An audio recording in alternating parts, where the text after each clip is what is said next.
thank all of you intrepid souls for coming out on such a morning as this. In a minute, I'll ask the panel to introduce themselves, and I thank all of you for coming here and to the panel.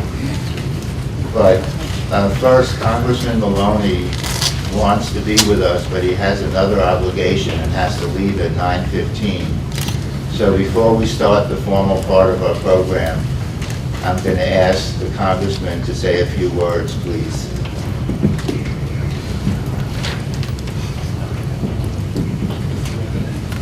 Good morning, everybody. Good morning. Very big room. And I might note that you were on the Transportation Committee in the House, and that is a major issue for many people with disabilities, and maybe something we can work on. Well, good morning, everyone, and I'm impressed that you all are up and out in this weather. Welcome to spring. It's coming, I promise. I'm here with my daughter Essie, and where's Nancy Montgomery, who works with me? Many of you probably know, and Harold Leak from my office. I have a class this morning at the Newburgh Armory where I'm teaching a bunch of 5th, 6th, 7th graders about American government. So forgive me, because if I'm late, it's going to be a problem, and it starts at 10 a.m. over there, so we got to get over in the snow. But I wanted to stop by and just applaud your efforts. It's great to be here with my friend Mary Ellen Odell, and I know Senator Serino's office is here, and Senator Murphy's office is going to be represented, all your commissioners, all the folks in Putnam County who work on these issues. Some of you may know this issue is personal for me. My folks raised 6 of us, 5 sons and 1 daughter. But we were really a family of 5 boys most of the time I was growing up, because my sister, Susan, had a very serious developmental disability. And it was so severe that my parents, who were, working middle class Irish people without a lot of money and without a lot of training on this, really needed help. I don't know how they did it, frankly. I'm having trouble enough raising 3 kids. They raised 6 of us, 5 sons, and we did our best, as you can imagine, to beat up the house and run roughshod over my mom. But she also managed to find time to care for my sister. Over the years, they found a really wonderful group home setting for her, where she has lived for more than 50 years. And my dad has been integrally involved with that community, really from the moment he brought my sister there. And one of the things I talk the most about my dad with right now is his concerns about her care. And what's going to happen to her is my dad's 87, my mom's 85. They're at a point in their lives where they are really concerned about what's going to happen when they're no longer with us. So the point is that there are so many families like mine, all of you here, no doubt, that have experience with our loved ones, our moms, our dads, our brothers, our sisters, who struggle with disabilities. And we as a society have to do this together. We have to take care of all of our people. And we have to grow this economy and prosper, but we have to do it together. And we have to meet our responsibilities. And one of the very first things I did when I got elected to Congress was meet with Susan Limoncello and work to stop the devastating state cuts to persons with disabilities. We have got to make sure that in our workforce and in our transportation systems and in our housing and in our economic development programs, that we make room for everyone, and that we allow that there are contributions that people can make that we can't imagine if we open up doors of opportunity to them. And I'm proud to be your partner in that. I'm glad to see the attention being paid to these issues. And as long as I have the honor of serving you in Congress, I will dedicate myself to working with you on these issues, not just about funding, but in advocacy and every other way we can help. And I hope you'll see us as a resource. Please come to my office. Please look to us for guidance or help. We work very well with the local folks at all levels, so we won't tell you it's their problem or our problem. We'll work together to try to help. Nancy Montgomery, who's here, is one of the people in my office who is always there to respond to your needs, particularly here in Putnam County, where I live and where she lives. So thank you for this opportunity to appear with you this morning. Forgive me for dropping in, dropping out, but I did want to commend you for your attention to these issues and to recommit my office to help you in every way we can. Thank you so much. Have a great time.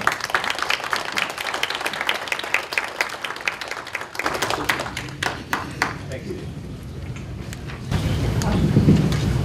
It's wonderful to hear those encouraging words, and it's a great way to start off the forum. As those of you who have been here before know, this is your morning, your chance to speak directly to our elected and appointed officials about issues that concern you. And I just have a couple of thank yous to mention before we start. First, to Medley Groge, who's the county coordinator for people with disabilities.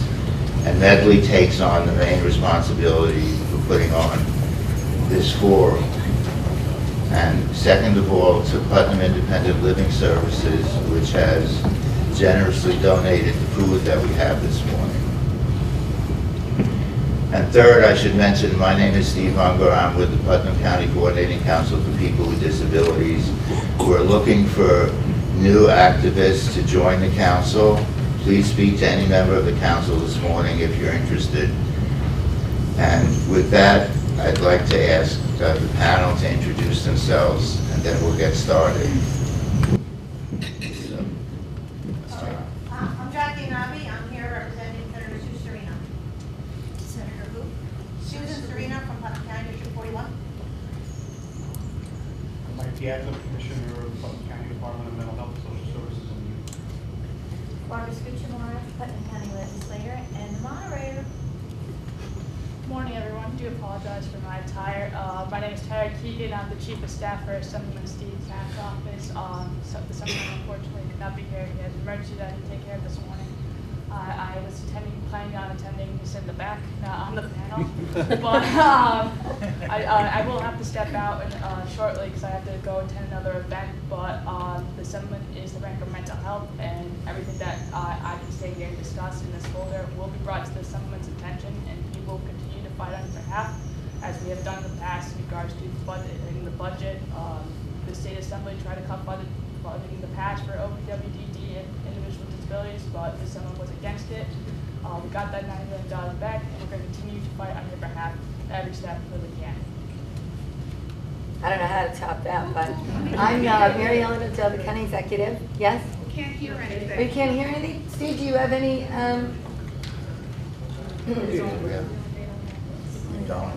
Okay, how's this? Yes, we do. Okay. Who was representing? Assemblyman Steve Catt. Okay. I'm his Chief of Staff, and our office is open to you guys always, so don't hesitate to come by, contact us, call us, come visit our office. We're here for you. Okay, and I'm Mary Ellen O'Dell. I'm the Putnam County Executive, and I want to say thank you very much for the invitation. I believe this is my 5th time here attending the forum, once as a legislator, and this is my 4th time as the County Executive. And it's good to see everyone. I want to thank all the providers and all the members of the community that help me do the best that I can with my team, with Mike Piazza, with Barbara Scuchamara, who's leading the Health Committee now. And we all know that the challenges ahead are broad and they're deep. We all know that the funding from Albany is not as sustainable as it once was. We all know that we have to do more with less.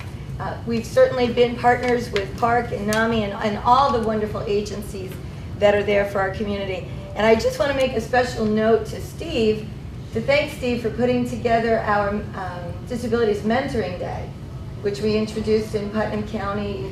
I think we're going on to our third year. You partner with Tina Cornish-Loria, who's the Executive Director for Careers with Disabilities. And it's a very exciting day for Putnam County.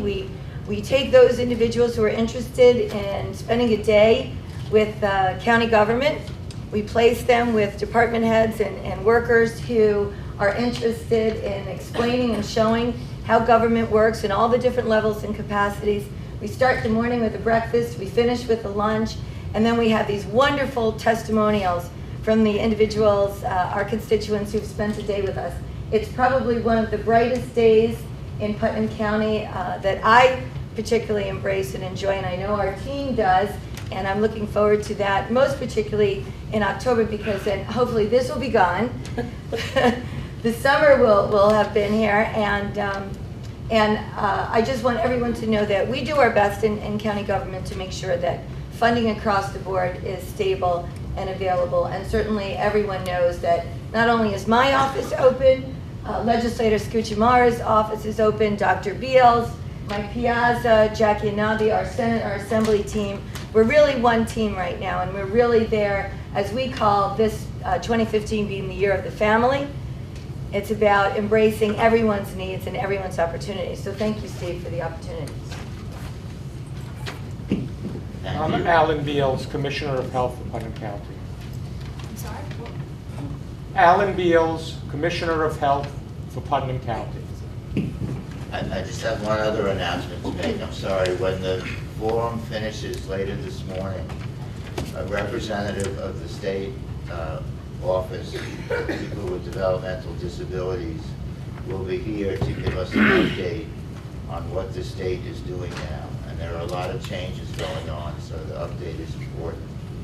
And since Mary Ellen mentioned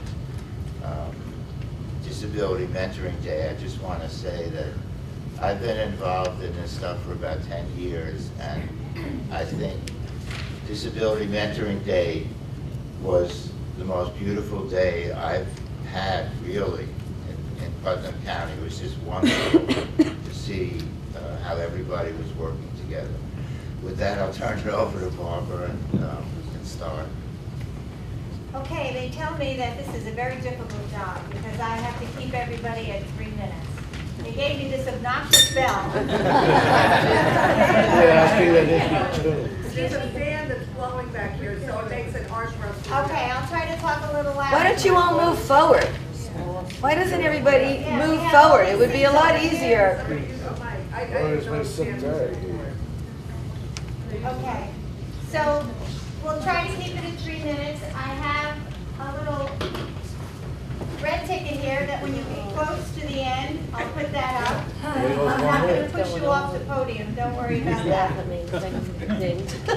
So I've got some notes from Sam Oliverio. He said it's not easy to do this. So, but I'll keep going forward here. Our first speaker is Alexandra Valentine. Valentine. Okay, do you want to come up? Yep. Welcome.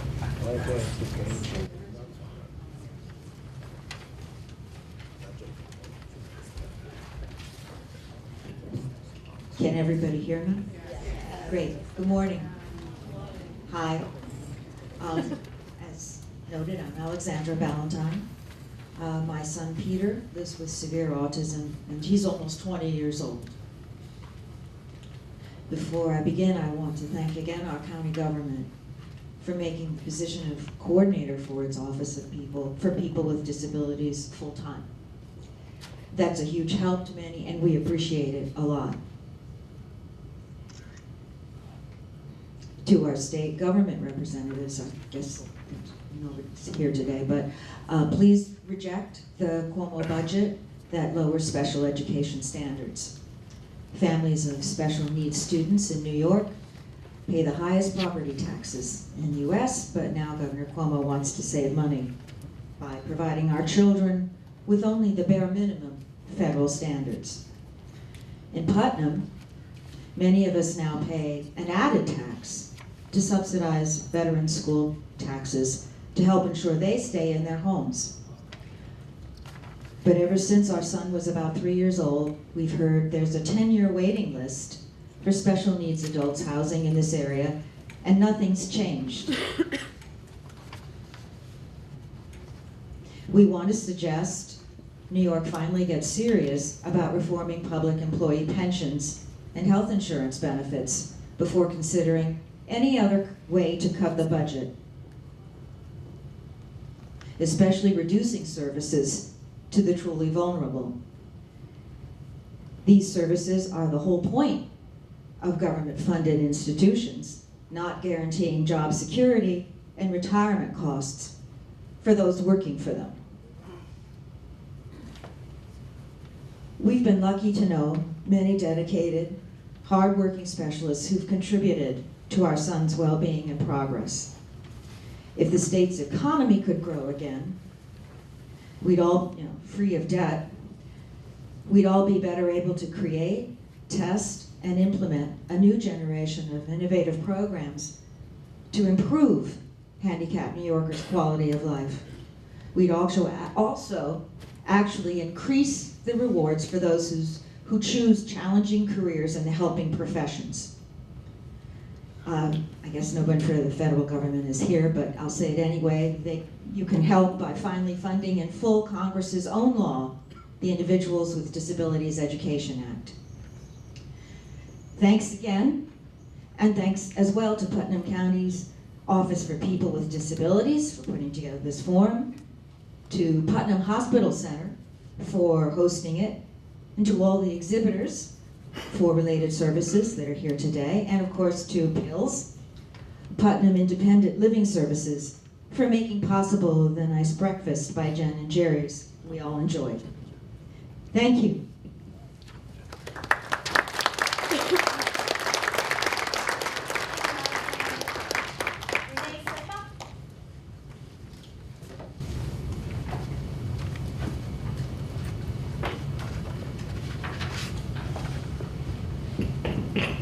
Good morning, everyone. Can everybody hear me? Yeah. Okay. First, I just wanted to thank the panel for this opportunity to present our concerns. I'm a mom of 2 twin boys who are getting close to their 3rd birthday. They were born very prematurely at 26 weeks gestation, and as you would imagine, there are many things and complications that go along with such a premature birth. My son Braden currently receives, through early intervention, special instruction, physical, occupational, speech, and vision therapies. My son William currently receives special instruction, and in addition, he's been waiting to be matched or paired with a speech therapist we've been waiting now, I think, over 6 weeks. My son Braden has the most severe involvement due to his prematurity. He has cerebral palsy and cortical visual impairment, and my main concern for being here today is just really, and I'm speaking on behalf of all parents, faced with working through early intervention. We have so many service providers that we've really leaned on for their support and guidance, and they've been absolutely amazing. But there is actually a shortage of many therapists in special areas.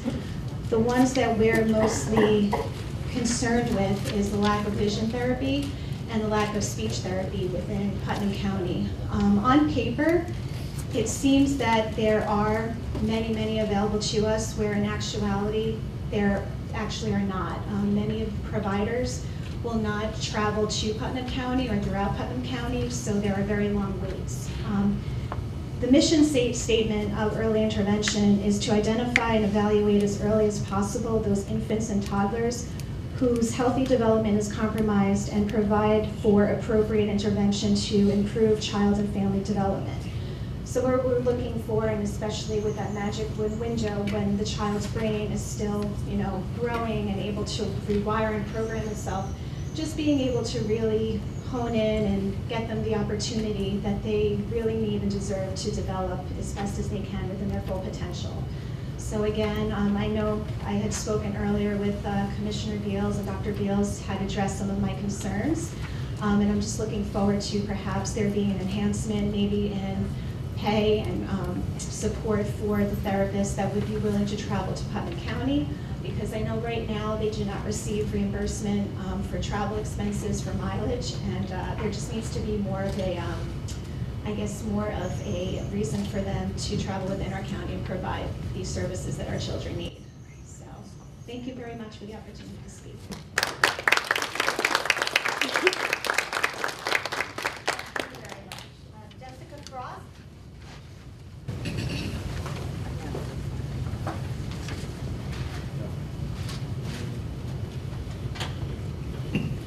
Hi, everyone. As she mentioned, my name is Jessica. I'm here with my husband, Scott, on behalf of our daughter, Carly, who's a 4-year-old with developmental disabilities. We felt compelled to come here today to share with you how grateful we are for the opportunities and support that the preschool special education program has given to our family. And more importantly, we wanted to express how critical it is to make sure that the programs get the vital support that they need and that our children rightfully deserve.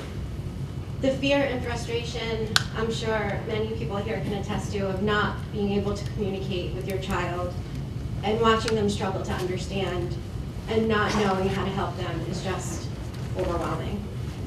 There's so many worries that come along with it. How am I going to be able to keep her safe? How am I going to teach her to be safe herself? And by the time we needed help, she was a little too old for early intervention. Thankfully, we found our way to the Committee for Preschool Education in Putnam.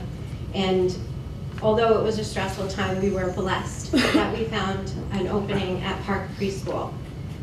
Had it not been for CPSC and Park, we would never have been able to secure the comprehensive care, therapies, and resources that she receives now on a daily basis. There's no mainstream nursery school that could possibly give her the attention that she needs.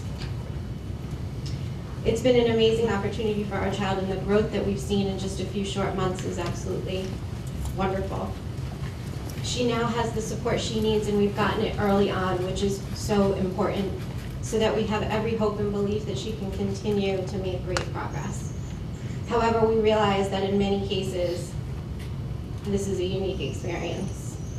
So we wanted to come to make sure that you understand how critical it is that these programs have the resources they need in order to help our children at every level. It should be our highest priority to make sure that every child receives the help that they deserve. They should be given every opportunity for success. The difference that these programs can make in their future is immeasurable. So it's incredibly important to us and everyone in this room and all of the parents of children that have disabilities that all special education programs, preschool, early intervention, and all the way up the line, not only continue to be supported, but that they're our highest priority.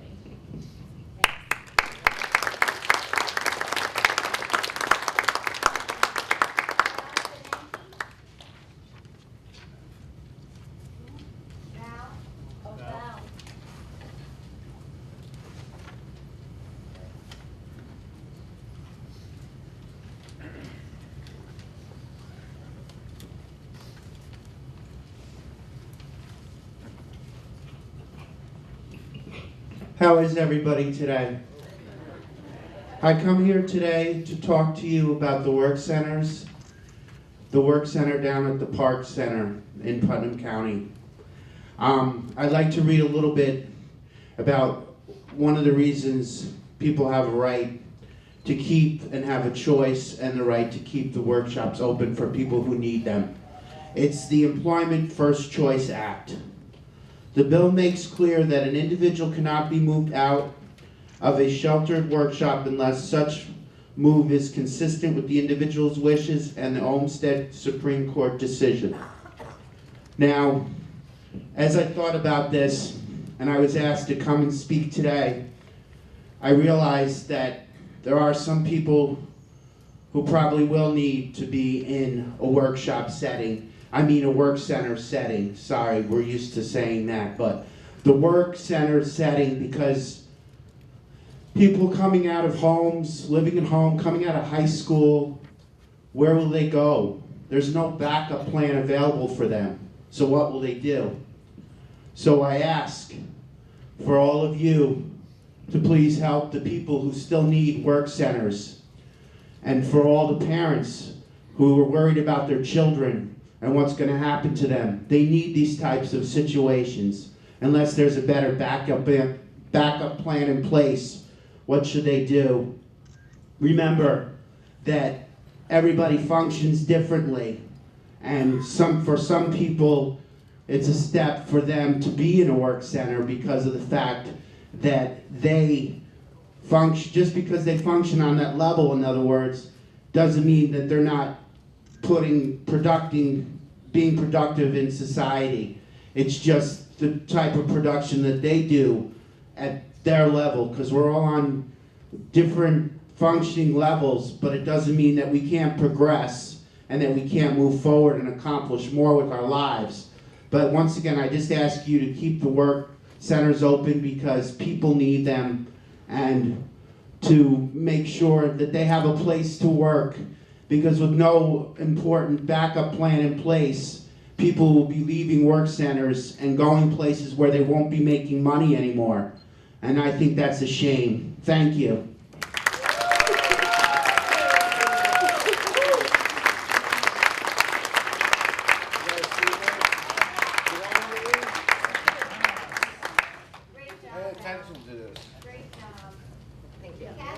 and blow it up, make a billboard on the highway with it.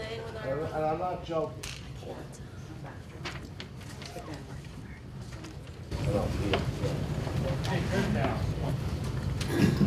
Hello, everyone. Thank you for being here today and listening to our stories.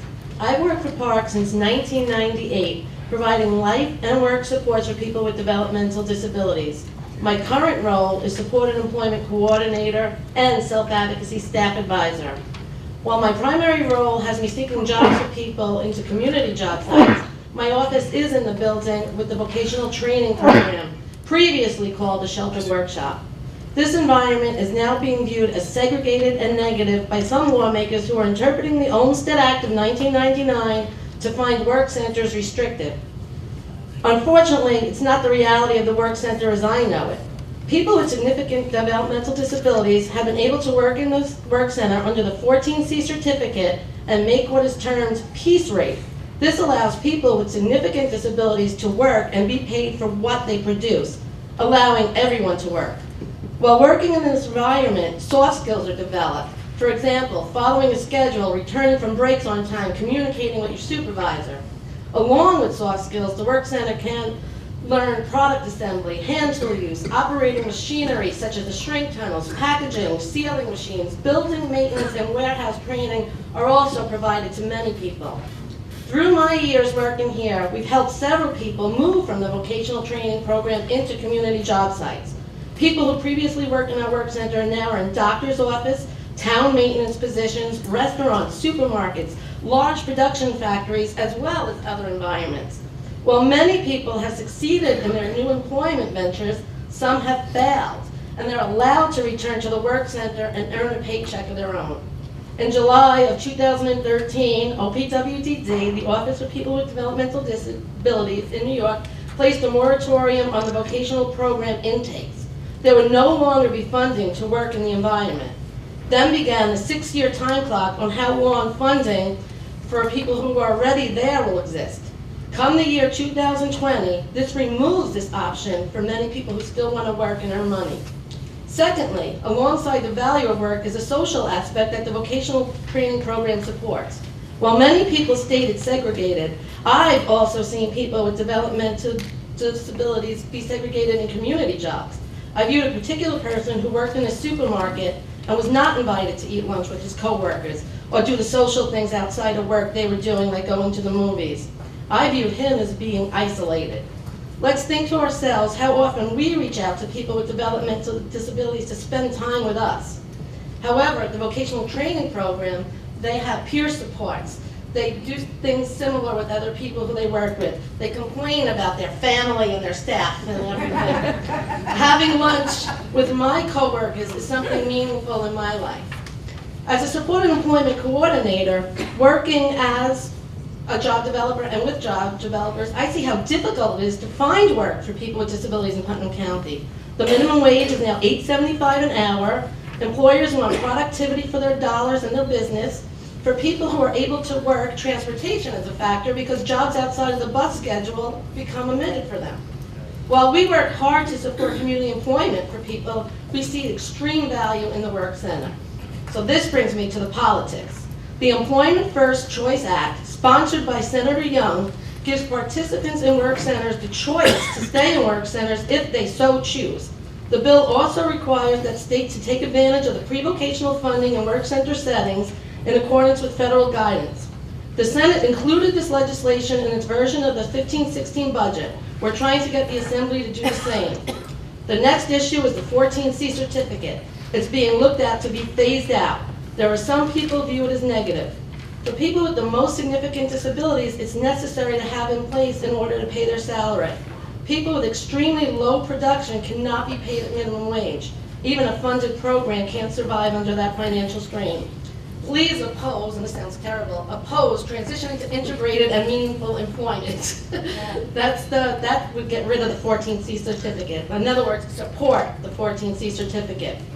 Please remember that we're talking about human beings who have traditionally been discriminated against, institutionalized, given little choice in life, abused in many cases, who want to be productive members of their communities, participating in employment they find meaningful and they're good at.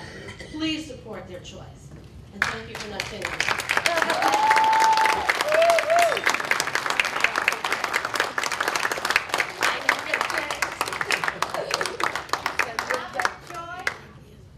Is Robert here? Yep, he's coming. Okay.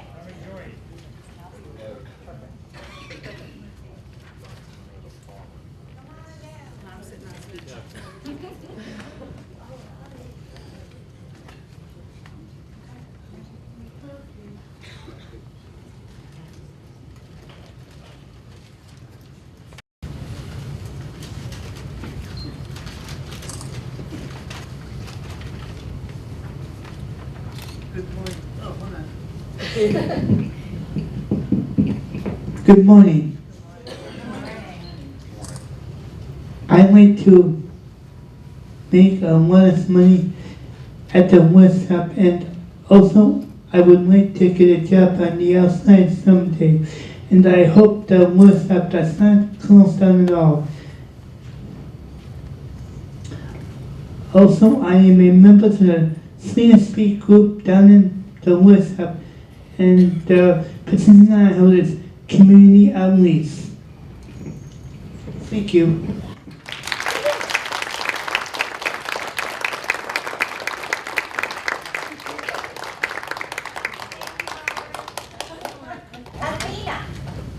Athena Lighthouse. Good job, Rob.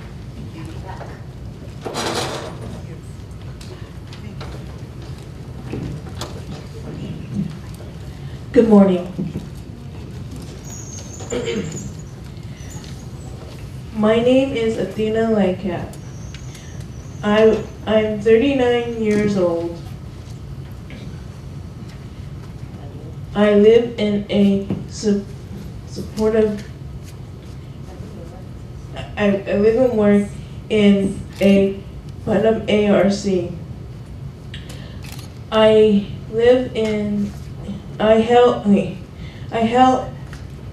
I held a position for president for self-advocacy for 4 years. I am now vice president for many of my peers have shown their concerns with me. Today, I would like to talk about the workshop program. There has been a concern about the workshop closing, and the people that work there need to find other jobs.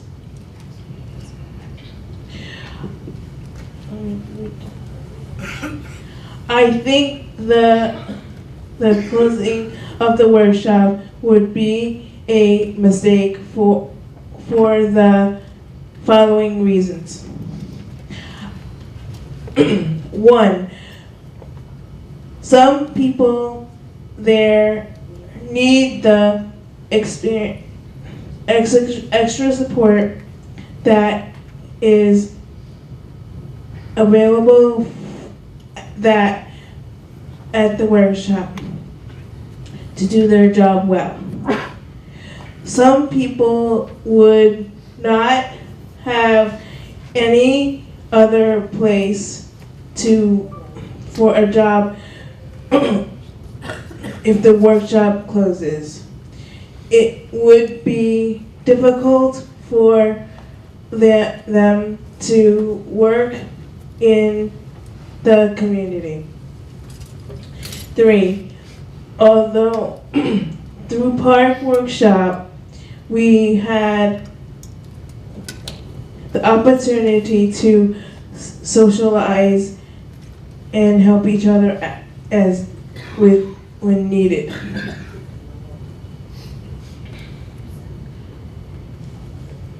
although there are people that have worked in the community, no, not everyone in the workshop has the abilities or skills to do their successfully.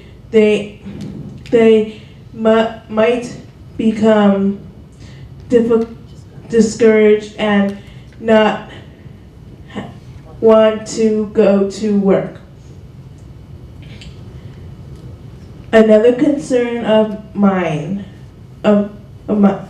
is transportation. I feel that this could be helpful towards other independents, but have a bus available on weekends. Although the house has a van, sometimes people like to go different places or have different needs on the weekends. But being able to go to the bus would improve independence with thank you. Please consider this as one of my concerns. And thank you very much.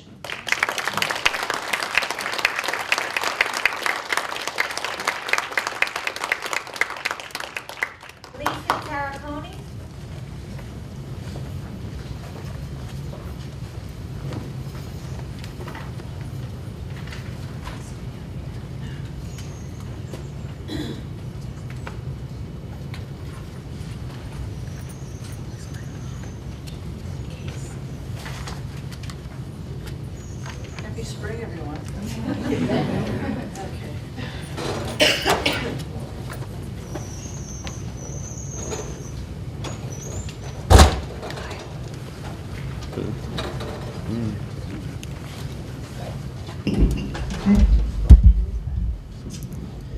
My name is Lisa Tarracone, and I am providing commentary this morning as Director of Systems Advocacy for Putnam Independent Living Services. My work as an advocate is to promote and ensure through systems change the full integration of persons with disabilities in every aspect of community life. Sometimes good intentions, initially designed to, I rewrote this a couple of times this morning, so let me read my own writing here. Initially designed to promote benefits and support to certain populations can end up creating cultural stereotyping and oppression directed at that same population.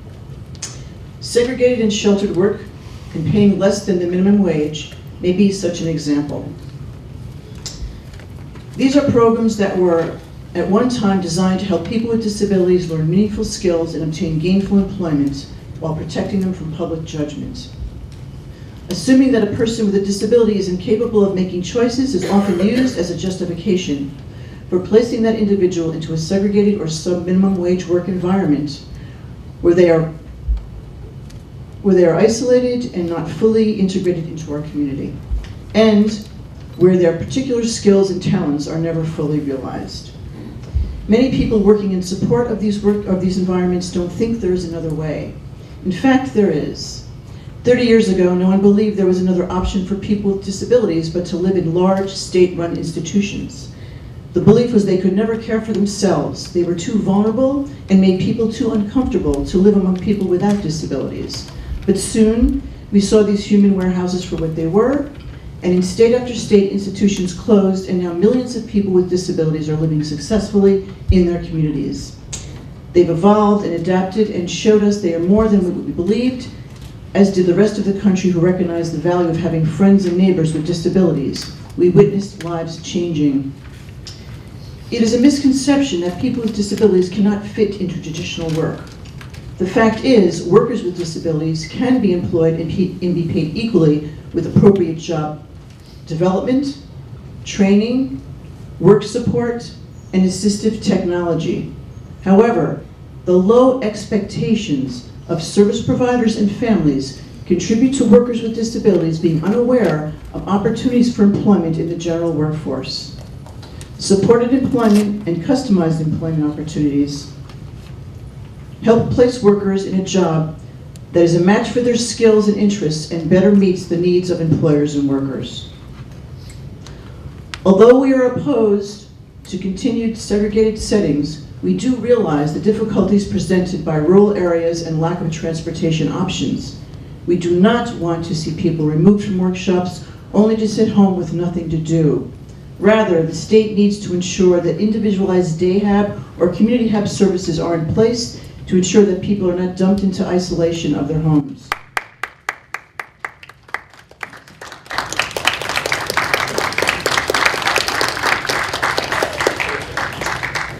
Today we live in an era of evolving thinking about people with disabilities. Attitudes have changed, so have many laws. But most importantly, what has changed is the quality and quantity of information available. It is illustrating that segregating and sheltering workers with disabilities and paying them less than the minimum wage is no longer the best course of action. It is time we value the unique skills and talents of people with disabilities and move toward full workplace integration. Thank you.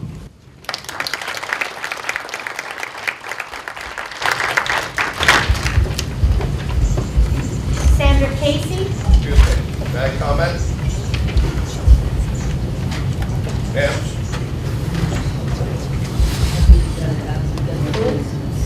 Yes. I'm just saying that it's a wonderful concept. However, you're lumping the entire community, disabled community, into one that says, yes, they can all work. And that is not the case. Understood. There are some where a sheltered environment for work is appropriate. And therefore, getting rid of that environment is completely counterintuitive.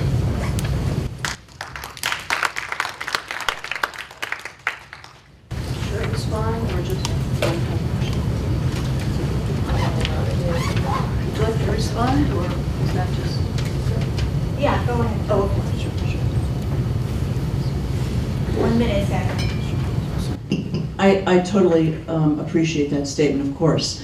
I'm advocating for choice, that there are opportunities for folks with disabilities. There are, many folks I think there are low expectations. There is, as I mentioned earlier, cultural stereotyping, and I think that there are many, many folks that can do very well in the community if they're given that chance. There's a wonderful film, by the way, called Whole Lot More, which actually really presents a wonderfully balanced view of both sides of this issue. And I encourage you to watch that, try to find it. It's a documentary. If you cannot, contact Medley Broge, and I do have a copy of the film, and I'd be more than happy to have a viewing for any folks that are interested at our center in Brewster. Thank you so much.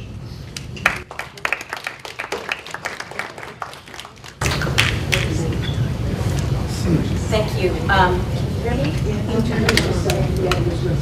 Okay. Okay. Can you hear me better now? Yes. My name is Sandra Casey. I am here to tell you a story about my 12-year-old daughter, River.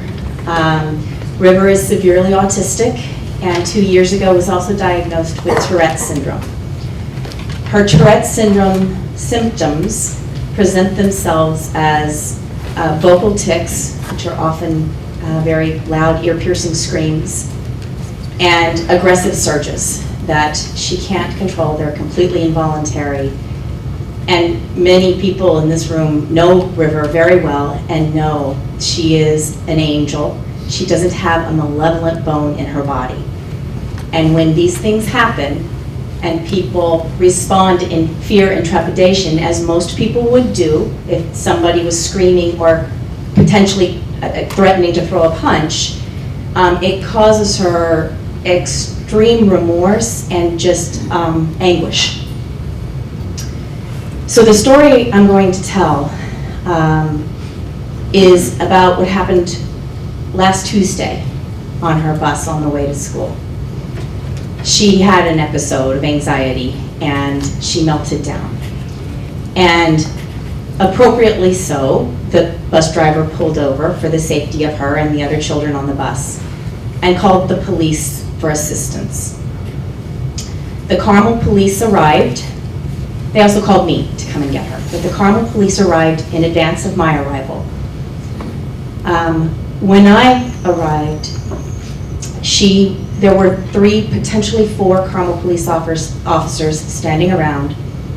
2 of them had her in a hold, called a straight arm hold. She was on the ground in a melting, slushy puddle. One arm twisted behind her back and held by one police officer. The other arm twisted behind her back, being held by another. The straight arm hold, if you follow the police protocols, is 1 notch below the use of weapons. It is a hold that is intended to prevent the perpetrator from trying to escape. And if they do, it will cause pain and potential injury. And that's assuming that the person in the straight arm hold has the cognitive ability to understand what will happen if they resist. Fortunately, my daughter was not physically injured in the process, but the mental anguish and trauma caused by it has set us back significantly in the work that we've done in the last couple of years since her Tourette's diagnosis. I went to talk to the Carmel Police Department about it, and they shared with me that what they did was in precise accordance with their protocols. So then I asked what type of training or alternative protocols are in place with the Carmel Police Department for people with disabilities, especially children with disabilities. And the answer was none. No training, no alternative protocols. I asked them if they thought that this use of force was a bit excessive when 3 or 4 police officers were standing by, and this is a 12-year-old autistic girl, to which I had no response. But I'm not here actually to say that the Carmel Police Department are brutes. They were doing their job in precisely the way that they were trained to do their job. And that's the rub. They have not been trained any other way.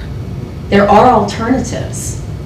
There is crisis intervention training that is specific to providing alternatives for people with disabilities so they don't end up being traumatized. And incidentally, that type of hold on my daughter made her agitation and anxiety escalate, which made the situation even harder for the police to control. So what I'm here to ask is, hindsight is 20/20. We've learned a lesson. We can't change what happened. But I think we can learn from this and look forward and think about in-service training for our Putnam County police officers so that they can better respond the next time they encounter a 12-year-old autistic and Tourette's syndrome child and cause the type of damage that my daughter has incurred. Thank you.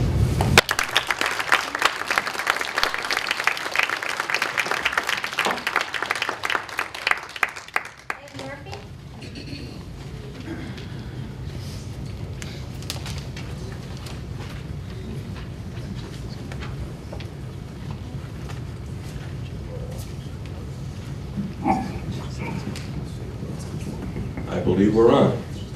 Okay, again, my name is Ed Murphy, and I am presently on the Board of Directors of the Mental Health Association in Putnam County. I also serve as a chair of the Community Service Board in the county. Today I'm going to speak to you as Vice President of NAMI Putnam. The National Alliance on Mental Illness, NAMI Putnam, is one of several thousand affiliates throughout the country. It is the nation's largest grassroots mental health organization dedicated to building a better lives for the millions of Americans affected by mental illness. During the recent county budget process, NAMI requested funding for the overtime of law enforcement officers for crisis intervention training. A comment was made that NAMI should not be telling the county legislature what to do. I think this comment was misguided and unfortunate. After all, who is the county legislature responsible to? NAMI is an educator, advocate, listener, and leader in the community. NAMI does not tell our county legislature what to do, but advocates for programs and resources that will benefit not only those families and individuals dealing with mental illness and other disorders such as autism, as we've just heard, all right, but also our entire family community. NAMI's Putnam's requested funding was removed from the final budget.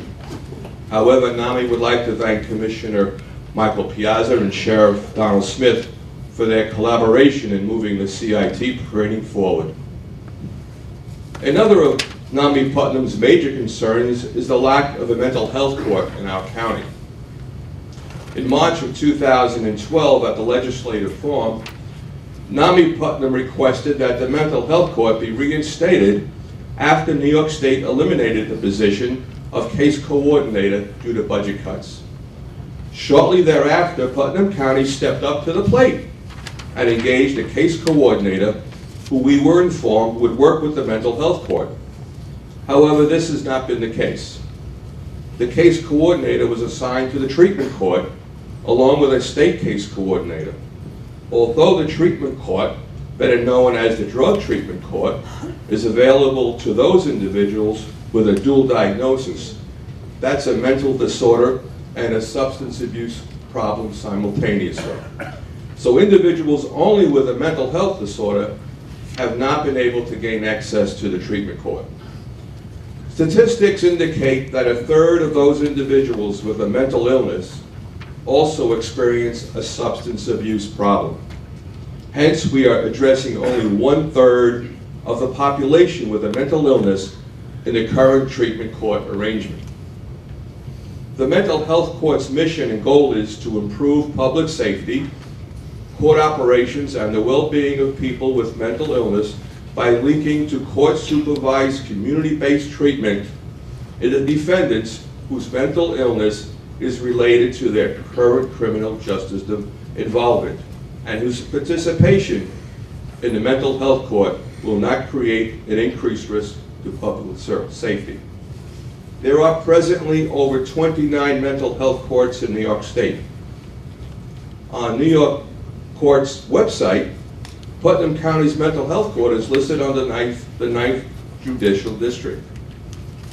Again, the average cost of an inmate in a New York State prison is over $60,000.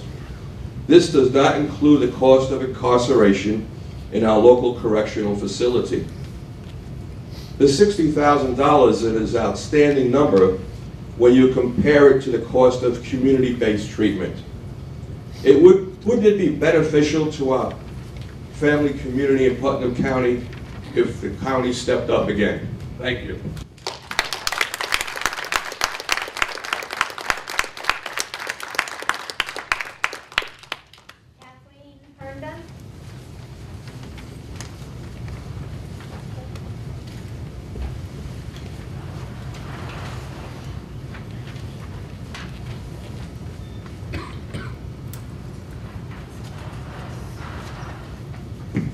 Good morning, everyone. I'd like to thank the officials, but I'd really like to thank every person who's sitting in the audience for their powerful advocacy for disabilities.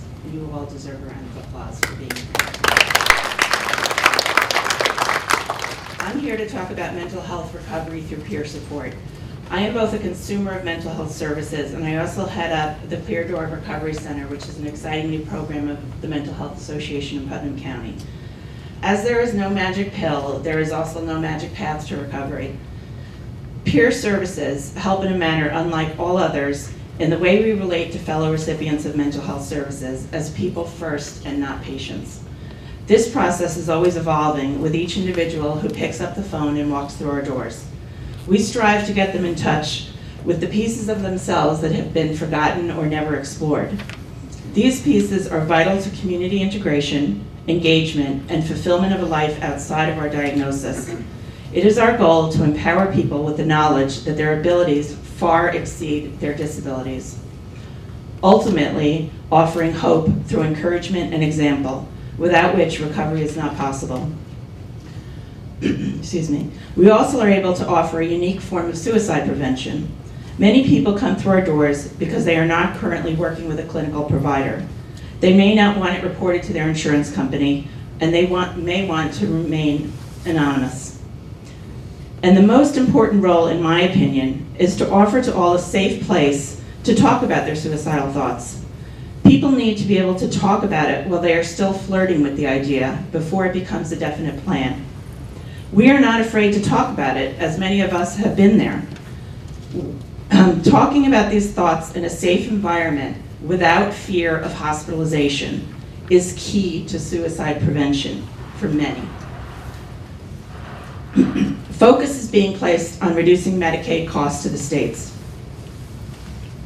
by current Medicaid providers. MHA services contribute greatly to that goal by educating, empowering, advocating, enriching, and offering one-on-one peer support. All of these have been proven to reduce hospitalizations, ED visits, and improve overall health and wellness.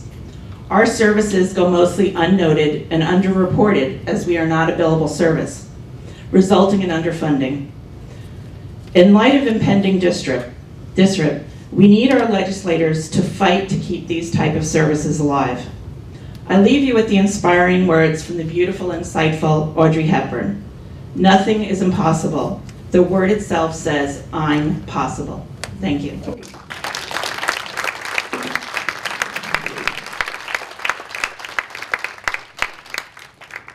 Angela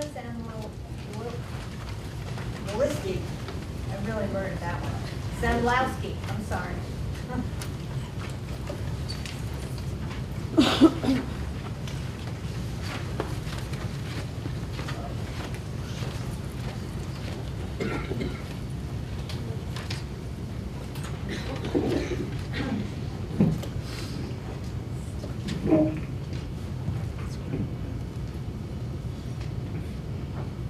Good morning, legislators.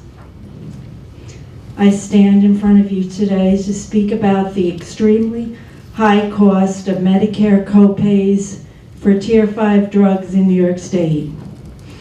There is one particular medication that I have to take to keep me stabilized and recovery from bipolar illness.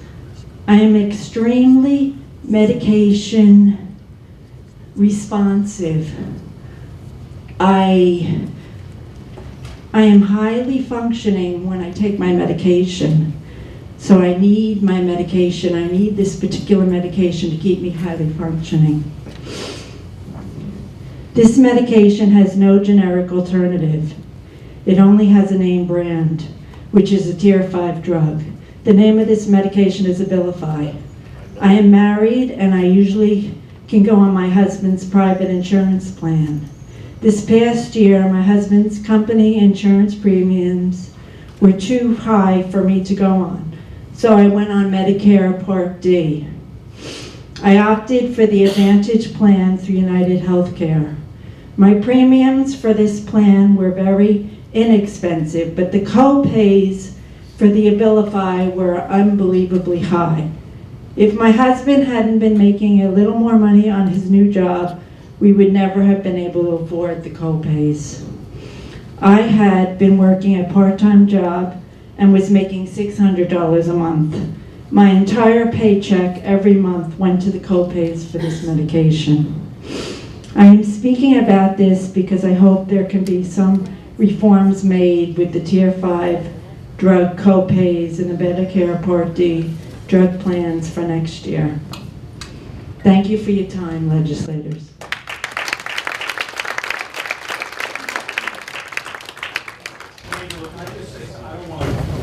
Crosstalk, but sometimes there's an issue that's brought up that's really important for the state representatives to understand.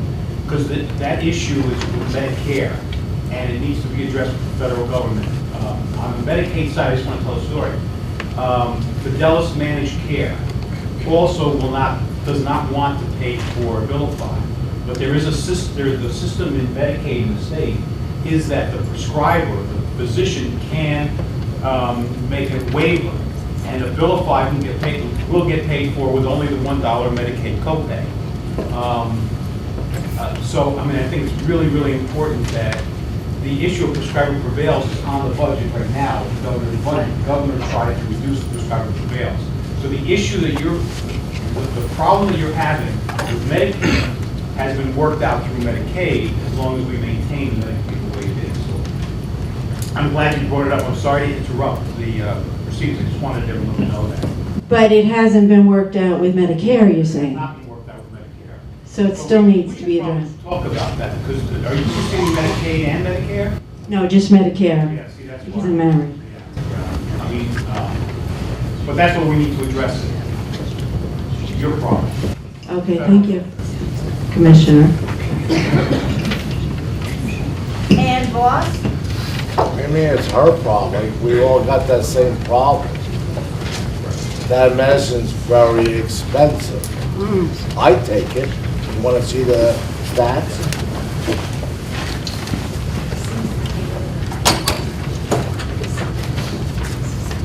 And one more thing, Mike Piazza.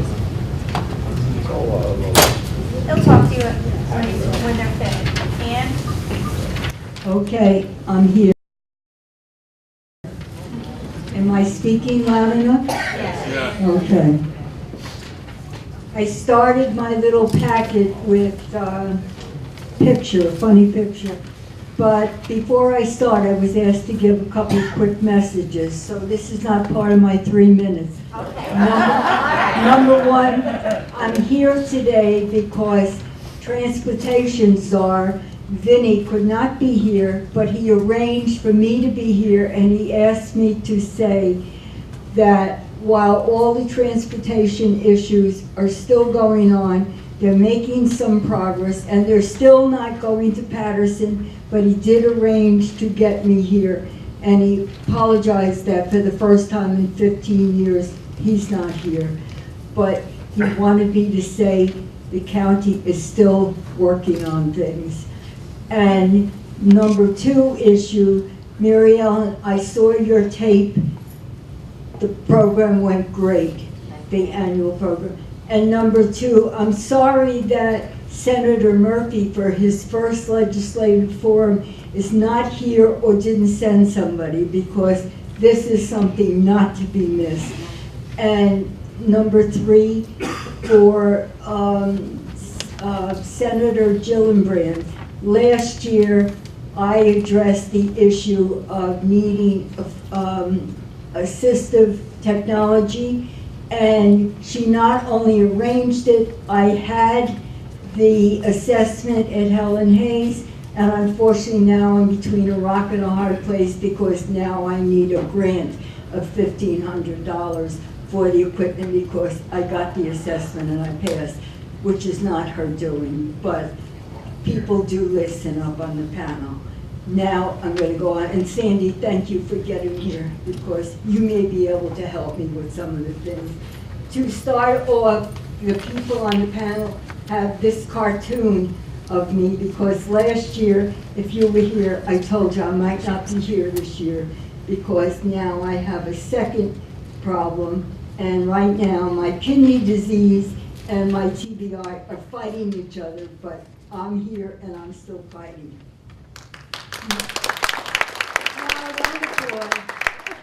March, which is almost over, is Brain Injury Month in New York State, and normally by now we would have had a walk across the bridge on the Hudson, but as you know, no way. So we're going to be having it in August, and we will let you know so you can walk or sponsor me or whatever. So it is postponed. The good news is, one of the reasons why I'm here today is the people that own this building just recently sent me home with some more good news. So we thank them. We thank the people up there. We have to thank Commissioner Beal, because certainly we've gotten through the season with very little flu. and thanks to him and his staff. And now I have to go to the things that's not so great. And I'm not sure who can fix it or if it can be fixed. You have a list of the TBI waiver, and I'm under the TBI waiver, and I've been under it for quite a while, and now I'm stuck between the rock and the hard place. And what's happened is I can't get the people on the phone. And 6 months ago, or 8 months ago, they promised me some equipment that I was entitled to. They came to my house and said I would get, and I'm still waiting.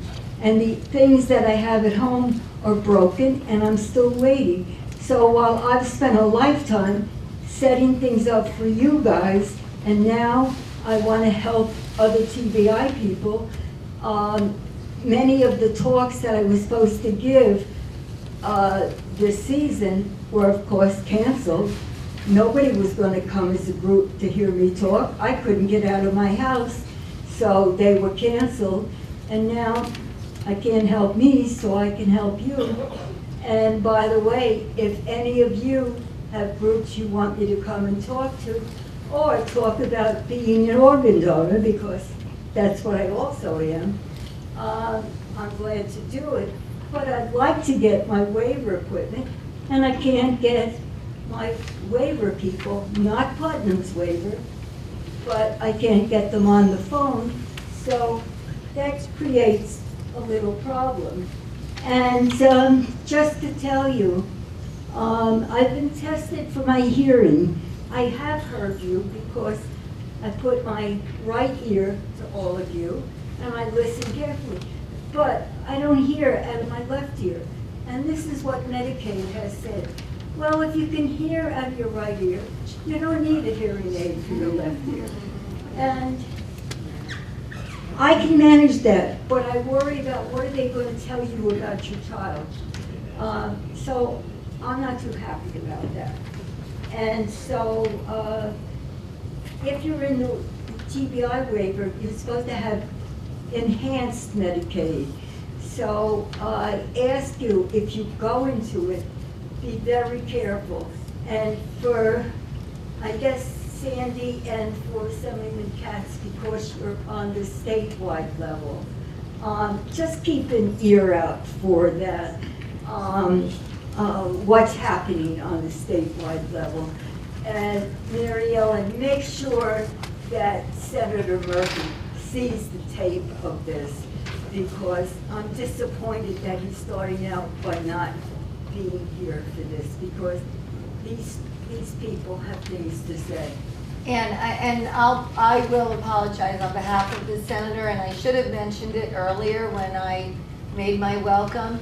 I did meet with him last night, but his schedule started at 8 a.m. this morning in Westchester at another forum similar to this.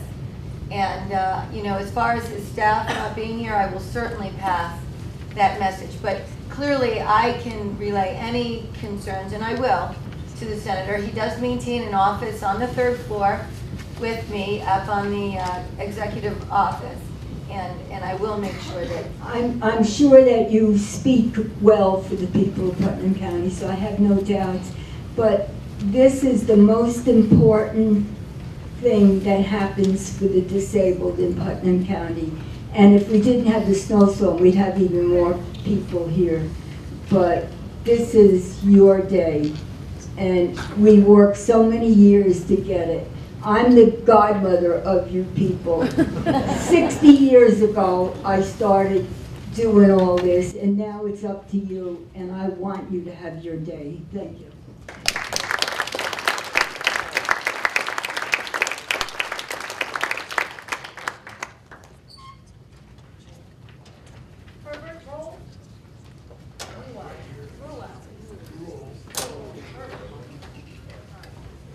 Yeah, it's rule. It's German. In German, it's Ruler. Ruler. I'll remember that.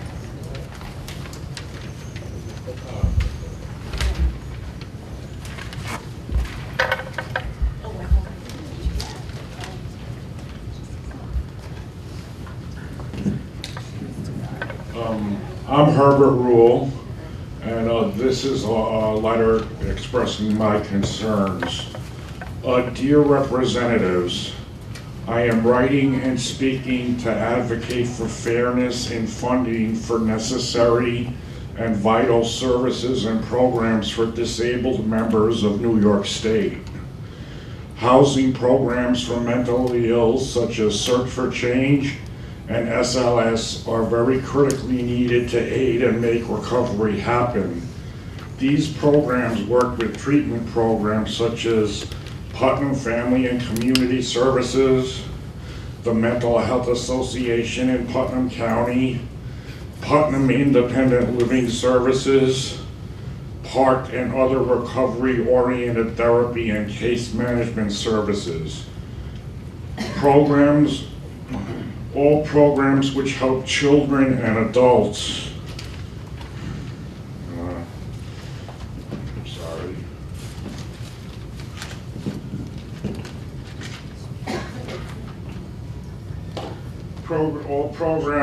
All programs which help children and adults need to be funded sufficiently. Transportation for people without cars are also very critical. All members of society should be treated equally and without prejudice and discrimination. People in recovery can be productive and give back a great deal to society. Thank you for listening to these concerns.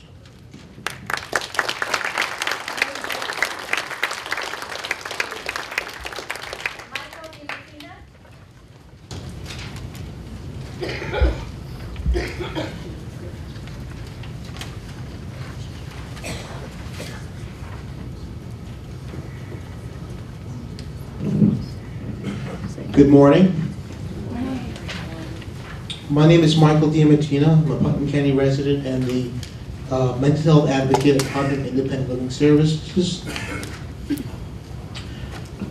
People with psychiatric disabilities need our support. They need adequate and accessible housing. This is crucial to mental health recovery. Housing is fundamental to promote health, safety, dignity, and a meaningful life in the community. Good housing will help prevent avoidable, costly, and potentially frequent hospitalizations. When the need for adequate and appropriate housing is not met, care is likely to suffer. We know that people with psychiatric disabilities make up a large number of the homeless and incarcerated. The demand for housing options continues to grow. In 2013, residents in New York City with psychiatric disabilities won the right to be offered community housing. Our state must comply with the Americans with Disabilities Act, as decided in the Supreme Court's Olmstead decision, to serve people with disabilities in the most integrated setting. We can and we must meet the needs of our most vulnerable. Recovery is possible.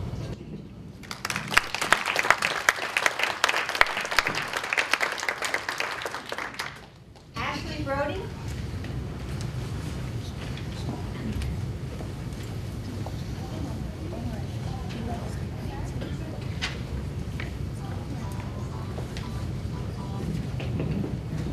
Good morning, everyone. And thank you to the panel, and thank you for this opportunity to deliver some testimony. I'm going to follow my good friend Michael in saying a couple of words about housing as well, and our dire need for it. Again, my name is Ashley Brody, and I represent Search for Change, a nonprofit social services agency that provides supportive housing services to more than 300 adults with disabilities throughout Westchester and Putnam counties. My agency, and others like it, are some of our society's most vulnerable individuals, those with serious behavioral health conditions who often struggle to access the most fundamental elements of a stable life. Many of our clients have endured repeated episodes of psychiatric relapse, chronic unemployment or underemployment, poverty, and homelessness. Those who have been fortunate enough to secure effective treatments and to embark on a path to recovery continue to encounter a most daunting obstacle to enduring health and stability, namely decent, safe, and affordable housing. Housing prices are inordinately expensive in the New York metropolitan area and its surrounding suburbs. This is hardly news to anyone in this room. What is new, however, is an emergent body of research that suggests affordable housing is not merely essential to one's quality of life, but integral to one's capacity to effectively manage chronic health concerns and to avoid costly relapses. Our healthcare and social service systems are finally coming to recognize the primacy of social determinants in public health. According to our former State Commissioner of Health, safe housing, nutritious food, and educational and employment opportunities are as essential to the management of chronic health conditions as medical interventions, if not more so. Despite this realization, however, our nation continues to spend more on healthcare services than any other, but its exorbitant expenditures have produced only mediocre results. In measures of life expectancy, infant mortality and birth weight, maternal mortality, and other key indicators of public health, the U.S. ranks well below other industrialized nations. This apparent mystery is no mystery at all. The U.S. spends far less than any other industrialized nations on its social services. Those of us who recognize this imbalance in healthcare and social service spendings and its unfortunate consequences would urge our commissioners and representatives in the state and federal governments to do the same. The urgency of our need for more decent, safe, and affordable housing, especially for individuals with disabilities and other vulnerable populations, has led a diverse coalition of advocacy organizations, including the National Alliance on Mental Illness, Mental Health Association in New York State, Association for Community Living, New York Association of Psychiatric Rehabilitation Services, Conference of Local Mental Hygiene Directors, and New York State Association of Counties, among others, to identify affordable housing as one of the highest priorities among the many that compete for scarce public resources.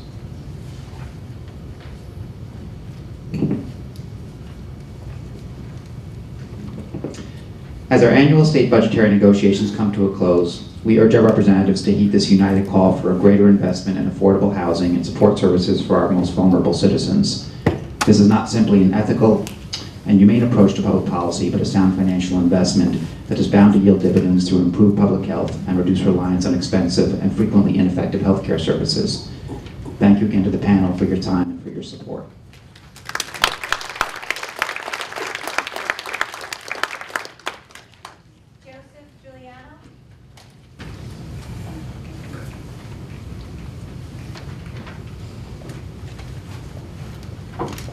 Good morning.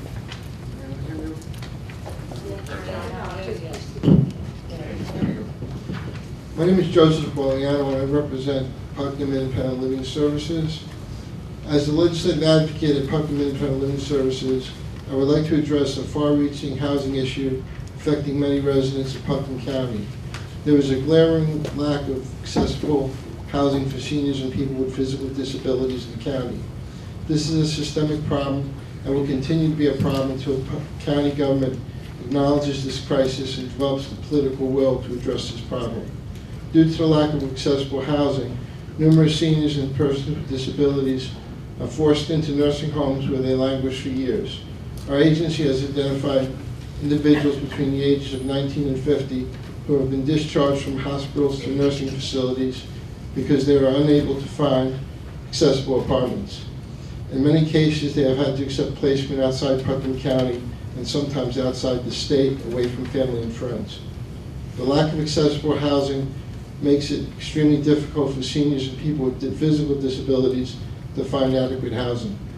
Visitability is a movement to require basic accessibility to newly constructed single-family homes and the first floor of duplexes and triplexes.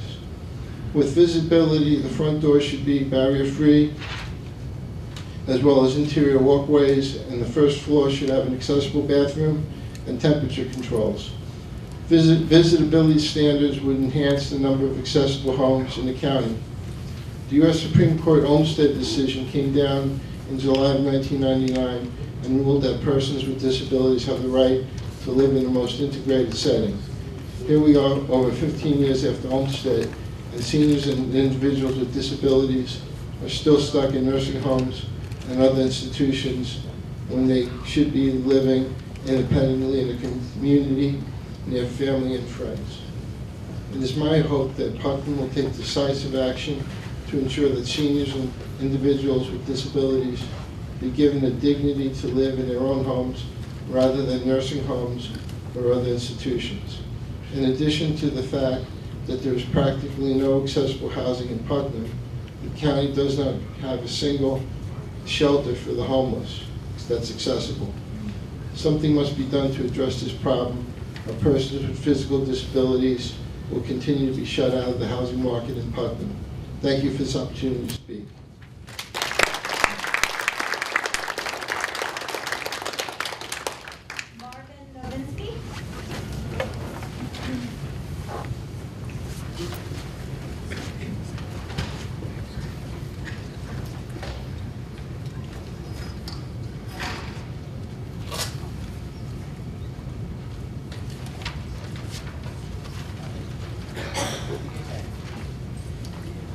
Hi, Marvin.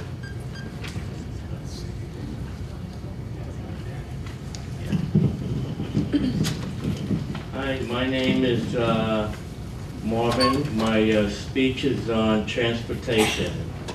I enjoy riding the Putnam Rapid Transit buses. It is a very convenient for me. I'm hoping that Putnam Transit can get a couple more paratransit buses. We can use more for the county of Putnam. This is my article on transportation. Thank you.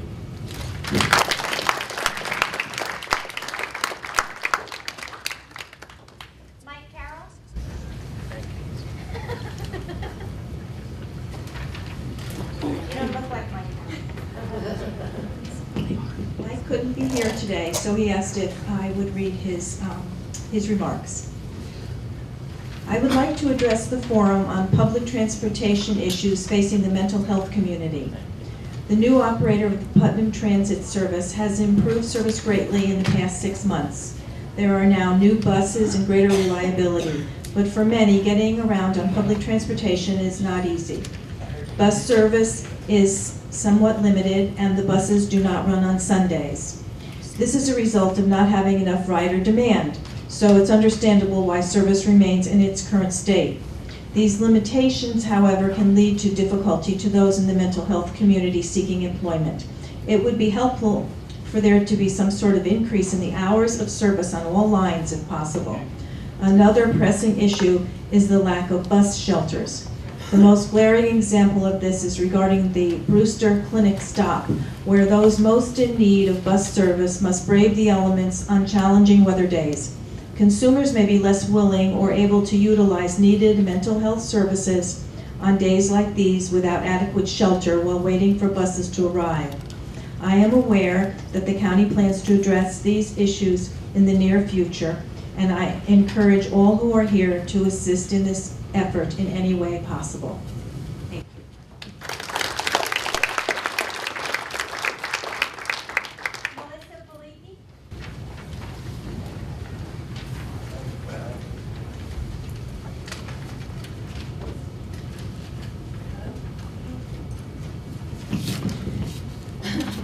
Hi, good morning. I'm Melissa. Hi, Melissa. I'm a little overwhelmed. I want to commend everybody that came up here so far, because I'm just overwhelmed with, you guys are fantastic, and the issues are all very pressing, and there's strength in numbers, so just keep up the good work. And I love Putnam ARC. You guys are phenomenal. And all the issues keep up the good work.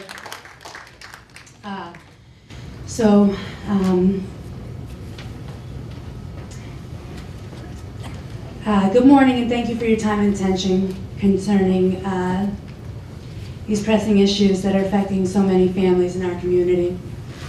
My name is Melissa Pileggi, and I was born here at Putnam Hospital 35 years ago. My youngest child was born here in this hospital 4 years ago. And I've been a healthcare provider in this county since 1998. There's a chance that I've taken care of one of your loved ones, and quite possibly even yourself. I volunteer, I vote. I'd like to think that I even know a little something about cooking, but don't ask one of my children that. I tell you these things about myself so that maybe you'll see that I'm a productive member of the society. I also struggle with mental illness. In my professional life, I've witnessed some of the prejudices and stigmas that sometimes get attached to mental illness. And though as a whole, we've come a long, long way from where we used to lock people up in institutions and use them as guinea pigs and then just forget about them. But we still have a ways to go. There was a time when I was ashamed of my mental illness because of the way that I've seen people be treated, which in turn hindered me from getting appropriate treatment for fear of the labels that may ensue. Unfortunately, the consequences of my untreated mental illness proved nearly detrimental to my family unit as I turned to other means to self-medicate.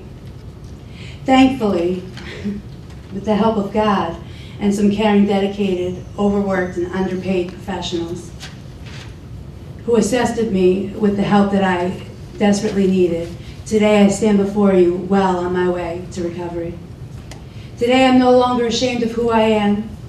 Mental illness is not something to hide, hoping that it'll go away. People who suffer from mental illness live happily, productive lives. We have families, we're nurses, we're your soccer moms. We go out and vote, we care about the issues at hand. It's my hope to shed some light on the discrimination that still transpires in a world that no longer lives in black and white.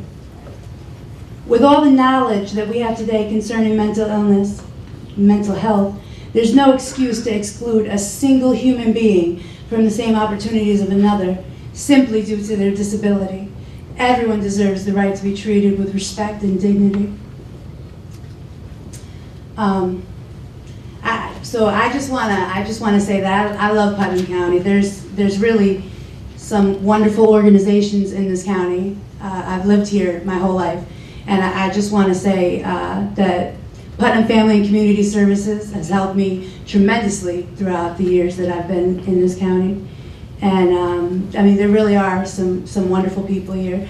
We do have a long ways to go though, because there's a lot of underfunded programs in this county, and they really could use some help because there's families here that suffer because of the underfunded programs that are here, you know.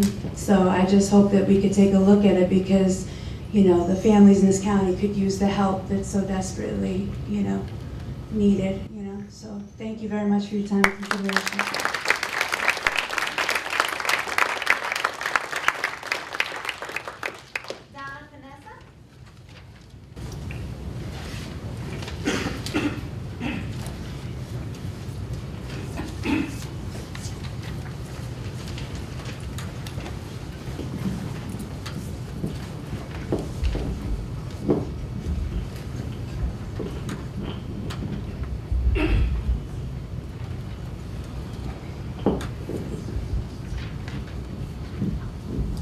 Thank you very much for having us here today. I just want to take a quick mention to Medley Broge for putting this together. I know it was quite a little bit kind of anxiety producing with the wonderful weather, and thank you very much to the panel who took the time out of their day on their Saturday to come and hear those with disabilities speak.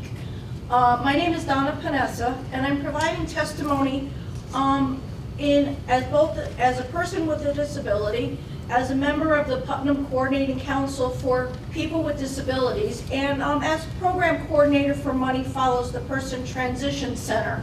I have the distinct privilege of coordinating a program that assists nursing home residents to transition from nursing homes and back into the community. As you can see, I'm a person, they call my disability significant, and I've been disabled for more than 30 years and working in the disability community field for almost that long. And there have been many, many instances when stereotypical ideas affected my independence, and I've frequently been on the receiving end of the best of intentions that really have gone awry. You know, I'm really in good company when it comes to being disabled. Really, it's estimated that 1 in every 5 Americans is disabled in some way or another, and everybody will experience disability if they live long enough. You know, and that brings me to my topic as a person with a disability, more than the disability alone, the larger obstacles that impede our ability to define what constitutes a quality life, making individual choices and living in the community of our own choosing, really do include that social stigma and negative stereotype which everybody has spoken so eloquently about, isolation, a general lack of understanding about legislation, civil rights that do protect people with disabilities, and lastly, available programs and services, as well as architectural and attitudinal barriers. You know, everybody has spoken about advocacy for the rights of people with disabilities, and they date back actually to the 19th century. But despite this far-reaching and comprehensive legislation that seek to ensure people with disabilities have equal access to the community, there still is a lot of people with disabilities that remain very misunderstood, underserved, and even oppressed. I wanted to throw out some statistics to illustrate my point. A 2013 report by the United States Bureau of Labor Statistics, after interviewing about 60,000 households, indicate that only 17.6% of persons with disabilities were employed, contrasting 64% of those who without disabilities who maintain employment. Of those with disabilities who were employed, 34% were employed only part-time versus 19% without disabilities. 42% of people with disabilities are considered homeless, and adults with disabilities living in poverty represent 30% of the relative population in America.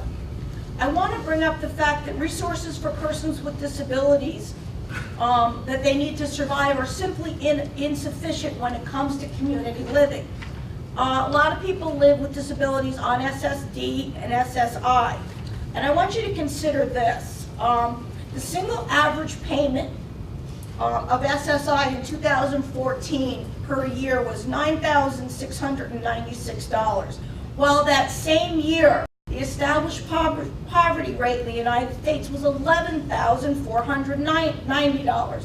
When a person on SSI has income below the federal poverty level, it really is difficult for them to afford the most basic of necessities.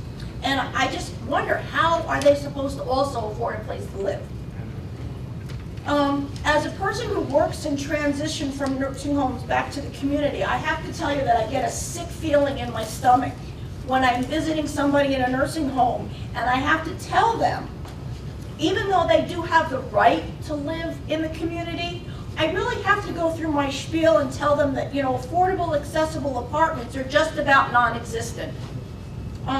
And even if they were able to afford, even if they were able to find a place to live on just SSI and SSDI, while still having to maintain the Medicaid benefit, which basically keeps you at the poverty level, they really aren't going to be able to afford to live outside in the community. Housing subsidies are extremely limited. Section 8 lists have either been closed or have really long waiting lists. And most people with disabilities don't meet the age requirement to live in senior subsidized complexes. You know, we talked about competitive employment. It's just really, really hard for people with disabilities to find it when you look at the fact that most non-disabled people are having trouble finding jobs. So what do? We need, as people spoke, to educate the public and private sectors, agencies, establishments, associations. They need sensitivity training to better understand that disability is no longer considered a transgression or an abomination. That people with disabilities aren't necessarily sick or in need of care. They don't need constant supervision, and they really can be capable of living satisfying, self-directing lives in the community. And we need to dispel that there should be any fear about living next to them or reservations about those people being in our community. We need to make sure that students with disabilities get access to good pre-vocational and vocational preparation so that they're best equipped to find a job in today's competitive employment. We need to understand that Access VR is available to adults with disabilities so that they can be retrained post-disability and get the support they need to re-enter the community.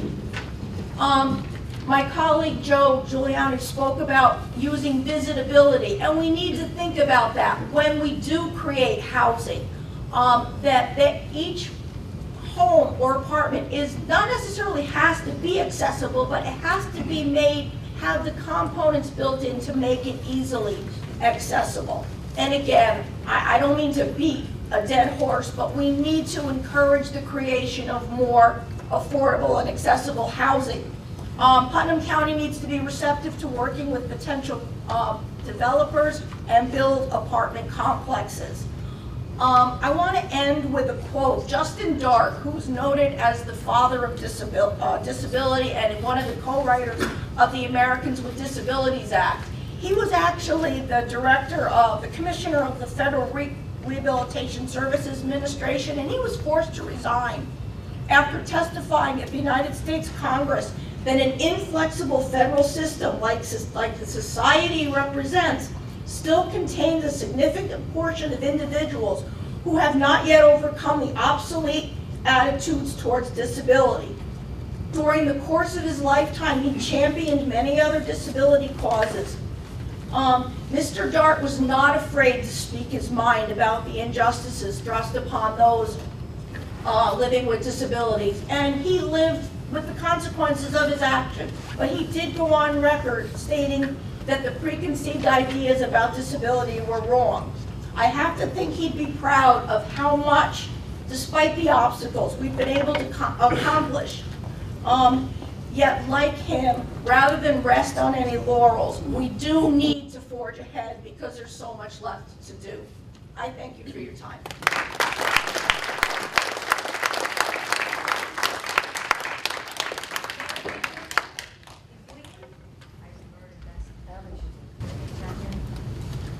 Jeffrey Hutko.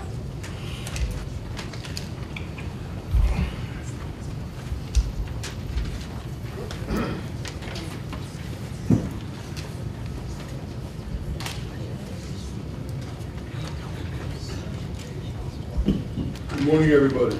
Good morning. I'm here to speak about the Employment Choice First Act. I'm sorry, and I guess on one level, I'm just going to be microscopic and talk about how incredibly important it is that that act get passed for my sister Mary and my family. My sister works at the Park Workshop. For the last 30 years, she has Prader-Willi syndrome. But I'm going to kind of work coming from behind to make my point, I guess. 35 years ago, I was a lost 18-year-old, and my mom was smart enough to send me to a counselor named Mike Piazza. I'm not sure where he is now, but we did okay. And I remember very well he would ask me what I liked. He would ask that question, talk about softball, music, and thereafter I stayed lost in the woods for a while, but the question stayed in my head. What do I like? What do I want? And I know now that that's why the question was asked, not really to get the answer there and then, but to put me in a position of really stopping and thinking about what it is I liked and therefore what it is I wanted. And turns out I liked and wanted the same thing that Mike wanted, was to help people. And for the last 25 years, I've been an attorney that helps poor people get through their criminal problems, ranging everything from death penalty cases down to little kids stealing street signs. It's been extremely difficult, but even more rewarding. I'm sure a lot of people can understand that. One of the challenges I face all the time is to take the person that I come to know and present that person to a judge who's fair, open-minded, but has a volume issue, and maybe can't see the specific person in the situation, and not through his own fault. And I try to present that person. I guess I'm trying to do that here today, is that to let you know how tragic personally it's going to be for our family and more my sister if this bill isn't passed. And I'll explain that in a second. Because my sister has Prader-Willi syndrome, quite simply, she will never, ever, ever be able to safely be in supported employment. Much to our disappointment. Part of Prader-Willi syndrome is the never-ending search for food and hunger. And we've worked very hard as a family to protect her, because some of the choices in the few times she's had minute opportunities, minute windows of opportunity to try to seek food out, she's put herself in great danger. As a pure blessing, anyone who has a disabled family member knows that it's a blessing. It's hard for other people to understand that. So my sister's been the biggest blessing, certainly in my life, because it keeps you from being selfish, I guess. That's one of the main things. You always have to look out for something. There's always her to look out for. And it was also one of those things that led me to what I ended up doing. But the second biggest blessing has been the park workshop for the last 29 years. It's a phenomenal workshop. I know everyone here knows that. It's nationally recognized as such. And phenomenal is a word that's overused, but I'm using it in its purest sense. And it's helped us, our family, help Mary find her personhood, to be a person, not to learn her self-identity through co-workers and enjoy the pride and the dignity of a paycheck and knowing that she's done a job well. And interestingly, about 5 years into being an attorney, I had the opportunity to go into private practice and make a lot more money. Wisely, I chose to stay in doing what I was doing, which was probably the smartest thing I ever did, because I've had an incredibly gifted and rewarding career thus far. I say that because I see that I'm all for the principles behind the Olmstead legislation. Absolutely, people have a right to make more money and get fair wages. And I understand the need, that they need to be pushed. A lot of people need to be pushed. I think that was the purpose of sort of mandating it, the initiative, so to speak, because too many people sit in the comfort zone and wouldn't go any further. And I think people fail to recognize how important that part is. But with the Employment Choice First Act, the way I read it, it gives the best of both worlds. It pushes people, but doesn't command them to leave the vocational workshops.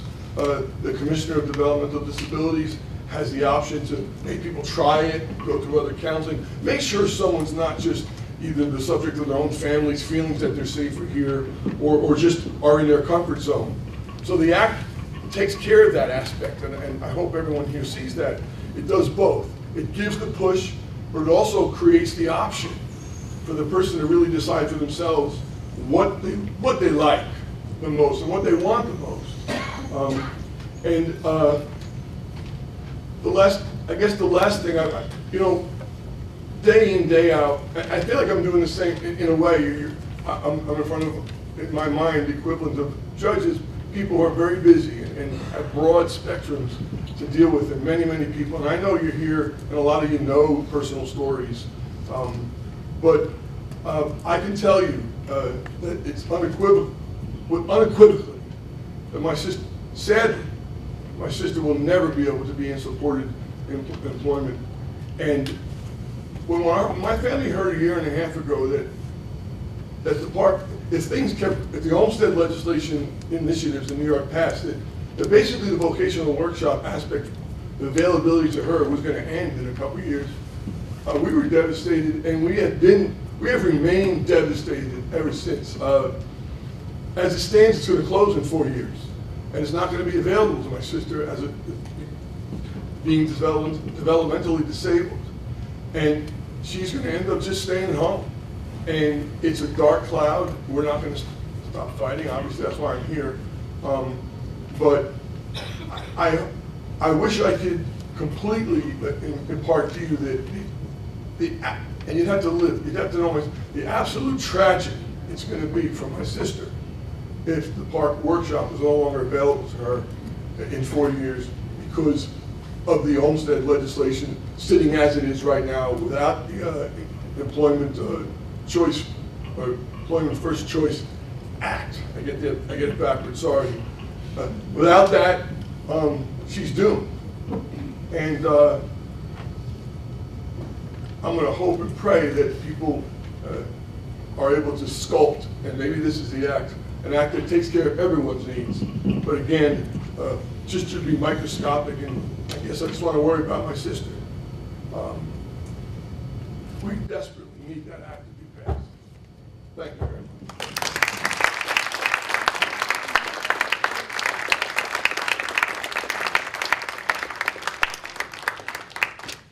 That concludes our speakers, but I offer up to the panel. Dr. Field, would you like to say a few words? Excuse me, Go ahead, Andrew. we have someone from OPWDD. Can't hear you. We have someone from OPWDD who'd like to give an update, just a brief update. This is Ellen Suren, sorry. From OPWDD. Thank you. Hi, everyone. Hi, everyone. I'm here on behalf of Taconic DDRO, where I oversee the fiscal unit and site development. I am very happy to be here and to be able to present at the Putnam County Legislative Forum. And I want to thank everyone for their presentations today. I'm pleased to announce that OPWDD awarded $65.3 million in BIP transformation funds to 106 organizations across the state for a variety of initiatives supporting our systems transformation. BIP stands for Balancing Incentives Program. The projects stemming from these awards are designed to advance our systems transformational goals and help with transitioning, workshops, independent living, business ventures, transportation services, local businesses, and web-based resources. In the Taconic region, we had 10 voluntary agencies receive BIP awards. In regards to day services, OPWDD has been working with the Department of Health and provider associations to redesign supported employment services, including the creation of a new hourly billing structure and an intensive and extended type of supported employment that will enable individuals transitioning from pathway to employment to begin new job development. The governor has proposed funding for new services in OPWDD's budget. This includes funding for pathway to employment and supported employment. Over 200 individuals are currently enrolled in the Pathways to Employment service. Launching the new Pathway to Employment service, redesigning supported employment services, and supporting the creation of provider-owned businesses with the use of BIP funding are all initial steps in the OPWDD's efforts to transform workshops. In 2015, our focus will be on the creation of transition plans for workshop participants. OPWDD will be providing more guidance on workshop conversion in the coming months. OPWDD will work with providers to help them convert shelter workshops into competitive and integrated workplaces, and will convene a meeting in May with providers as well as individuals who attend the workshops and their families to discuss strategies for transitioning shelter workshops into integrated models. Today, more than 7,300 people with developmental disabilities are competitively employed. In regards to residential services, there is now the residential list proposal.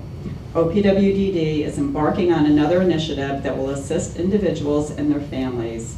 We are asking individuals who register for our services whether or not they may want residential placement now or in the future. A majority of the individuals who have requested residential supports in the future are currently receiving services in some capacity based upon their needs. OPWDD is developing a comprehensive plan to address the needs of individuals with developmental disabilities who have requested certified residential services outside their family home. The preferences of individuals and their family members for residential services will be addressed through an outreach process focused on meeting the needs of individuals through person-centered, community-integrated opportunities. OPWDD's residential request list initiative will evaluate the need for additional housing capacity. This initiative will consist of outreach to individuals and families who have made requests for residential services, and will culminate a comprehensive housing plan. It is expected the plan will be complete by the end of 2015, with implementation beginning in 2016. A recent addition to our service delivery system is a community-based program called New York START. New York START provides crisis prevention and response services to individuals with intellectual and developmental disabilities and behavioral health needs. START stands for Systemic, Therapeutic Assessment, Resources, and Treatment. The New York START program offers training, consultation, therapeutic services, and technical assistance to enhance the ability of the community to support individuals and focus on establishing integrated services with providers. Carrie Delaney, Acting Commissioner, announced the formation of the Transformation Panel. A panel of experts has been called together by the OPWDD to examine the challenges we face in implementing the transformation agenda, offering managed care in our system, and ensuring its long-term fiscal sustainability for people currently receiving services and those who will need to access our services in the coming years.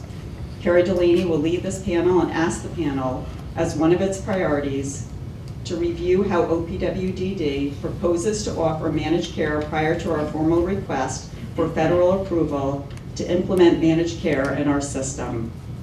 The panel will be asked to shape clear and actionable recommendations to guide our path forward. As part of the work with this panel, the Acting Commissioner will engage people with intellectual and developmental disabilities and their families, advocates, and providers before deciding on the recommendations and finalizing implementation of the plan. I also wanted to mention that on the OPWDD website, there was a public notice reissued on February 24th in regards to the revised HCBS transition plan, which extends the public comment timeframe until April 1st. Thank you, and please feel free to stop by. We have a table out front in the lobby to obtain information on services. I would also encourage you to visit the OPWDD website, and there's a wealth of information there. Thank you.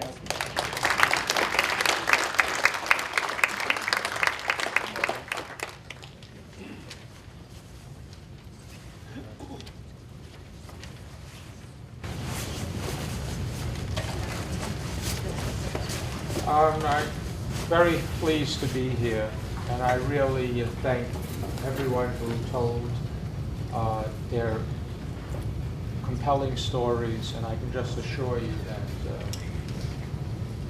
nothing's more important to me than to respond and advocate for the legitimate and important needs that you all expressed today. So thank you very much for telling me your story.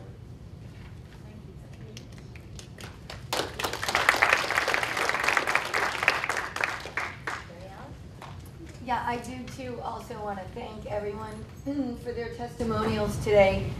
Having been, this being my 5th time here, I can tell you that we have made some strides moving forward, transportation being one of them.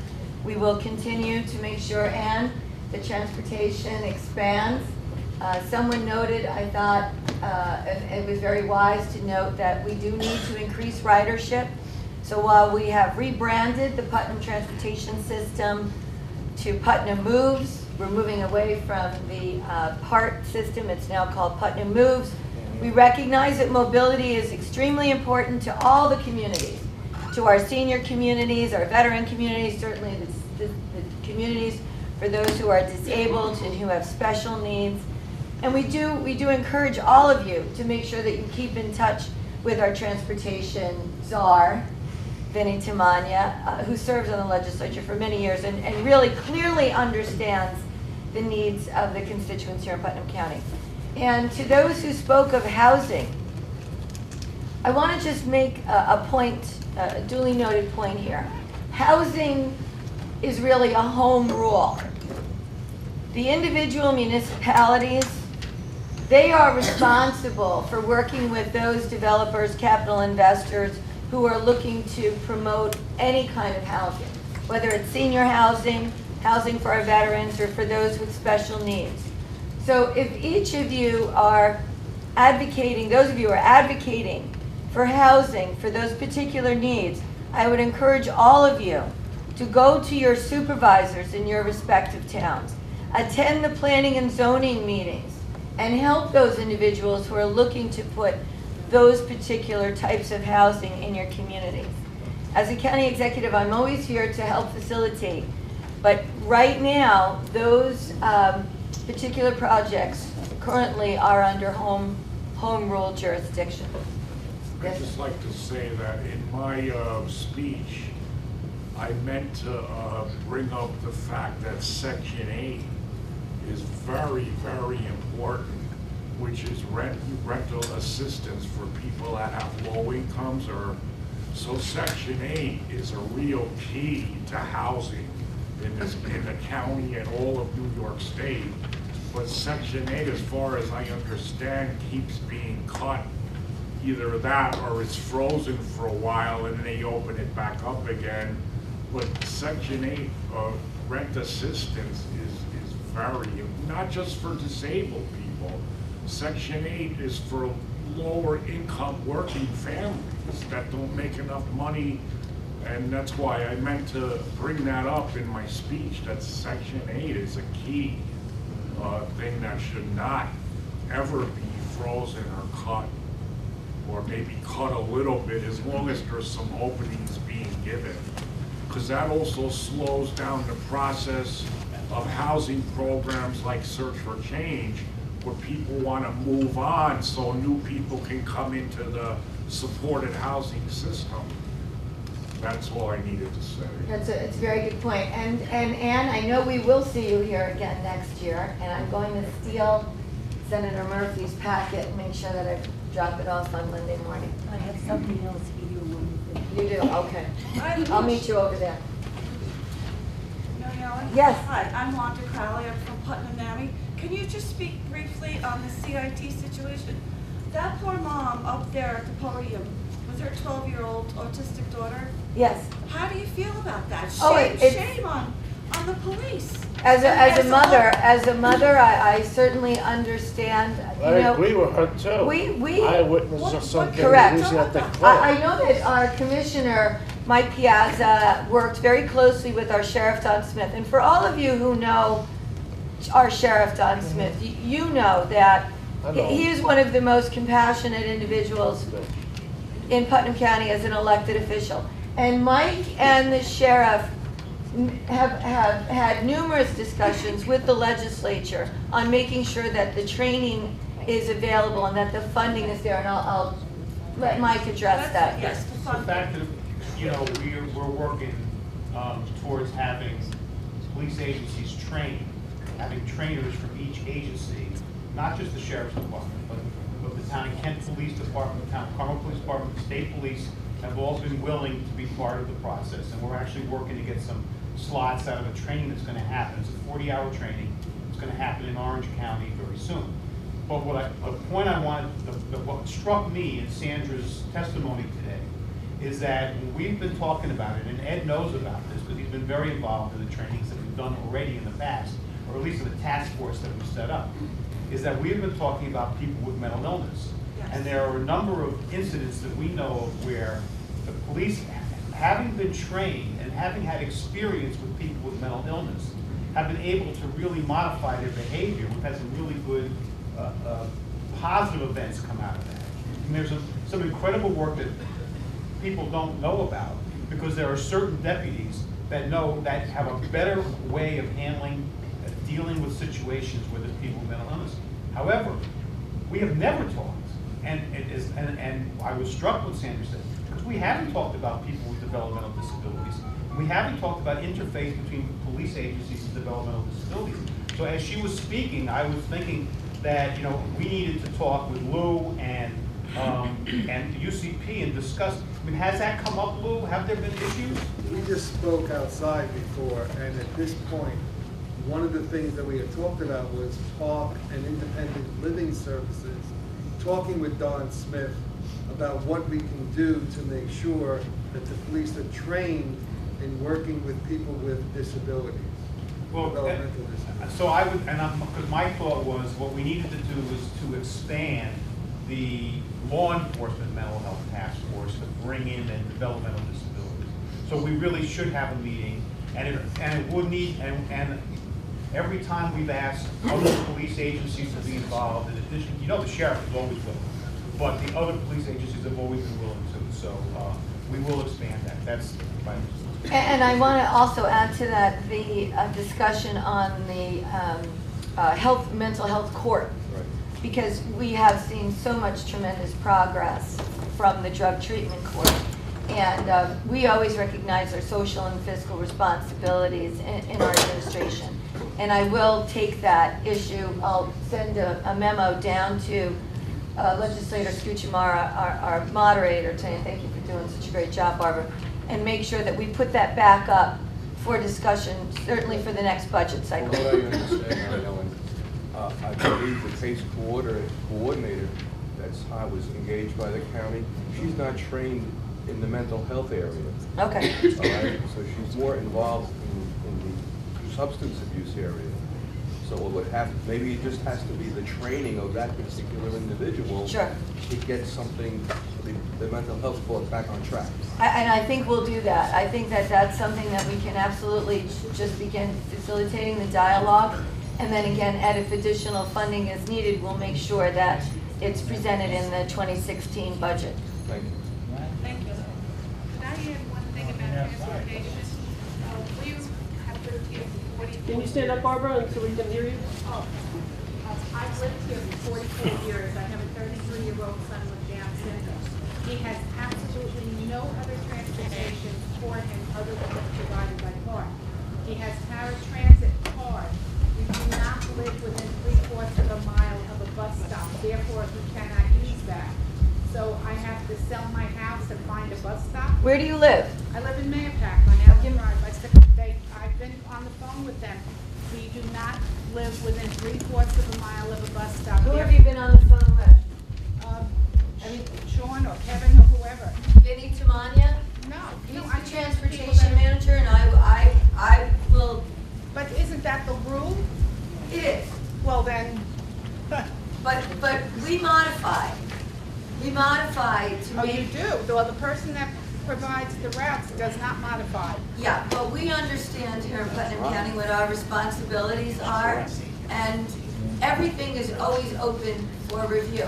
Okay. Again, I would suggest you can call my office on Monday, my chief of staff, and I'll speak with them and get the Because I'm sure I'm not the only one in those circumstances, with the 3/4 of a mile rule. All right, I'll call. Right, yeah, there's absolutely always something I believe that we can do. I mean, where is your son looking to go? Is it employment? Well, it was at this point, we're talking about leaving the workshop. Well, you have to have a way to get to wherever you're going and a way to get back. Well, where does he need to go now that he's Well, now we would be home from a recreation program in the evening.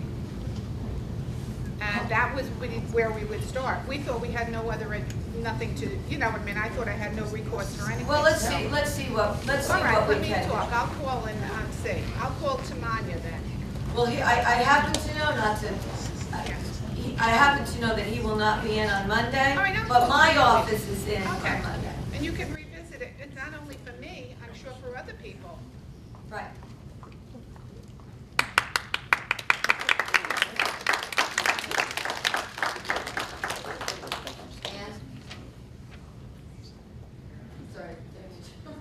I wasn't going to speak because I wanted to give everybody else a chance to speak, but we have to backtrack.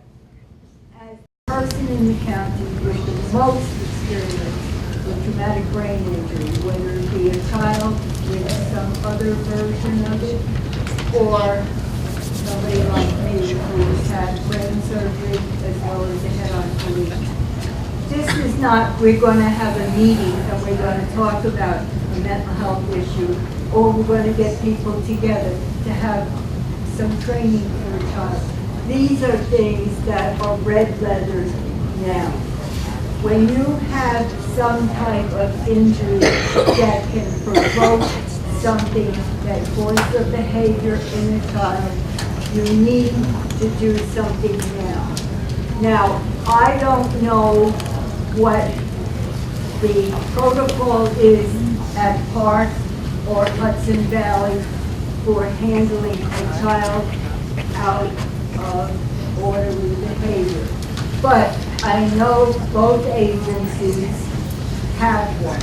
And I know the police should have, if they haven't had the training, a method of dealing with somebody that is out of control. If not, before we have a Ferguson or something else, they need to have it now. Now, I have not been asked to serve on any committee or to teach you what happens with a brain injury when there's out of control for an adult. But I'd be glad. But for the children, you need to do something now. I was horrified when Sandra spoke. You know that an agency in this county, my county, that happened. And I have to tell you, I sat here and my blood was boiling. Something has to be done now, because if that's happened to one child, it's going to happen to another. We have newspaper reporters in this room, and if it makes the papers, but I don't care if it makes the papers. I care that it happened to that child. And so this saying, and Barbara, I don't know you a long time, but I trained in nursing with Dr. Scucamara Sr. all those years ago. Sandy, I know you're for the people. You push. Dr. Beal, you push. Michael, we trained together 100 years ago.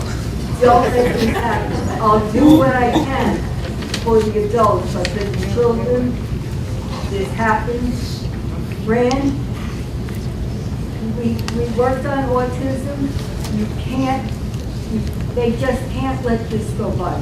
I'm sorry I interrupted and I talked so long, but this cannot go by. There's nobody here from Hudson Valley today but me, because they're having a huge fundraiser this morning. But I know I speak for them. And I know that they would join Park with this training, but it has to be now. I can't emphasize that enough.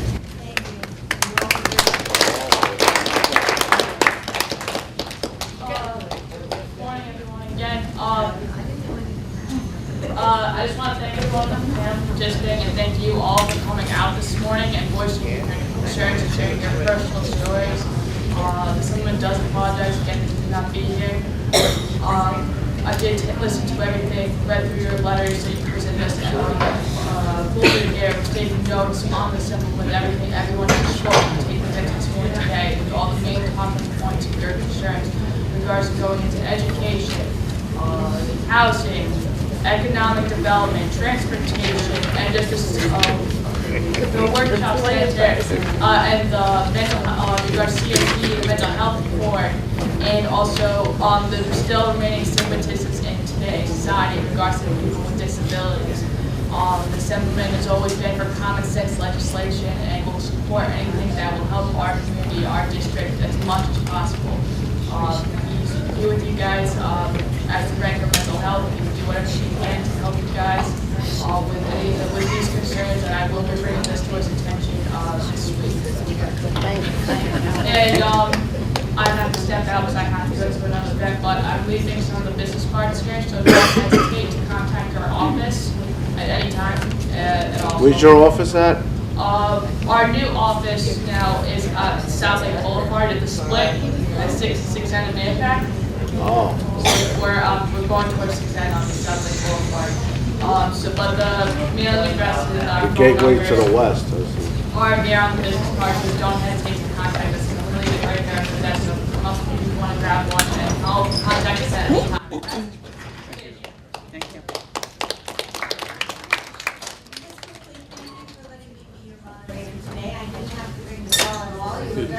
for not ringing the bell. I am now the chairman of the Health Committee for Putnam County, and also have the pleasure of serving on the coordinating council for people with disabilities. And I look forward to the next few years to get to know all of you and all of your issues, and I'd be happy to help anyone. Thank you so much. Thank you.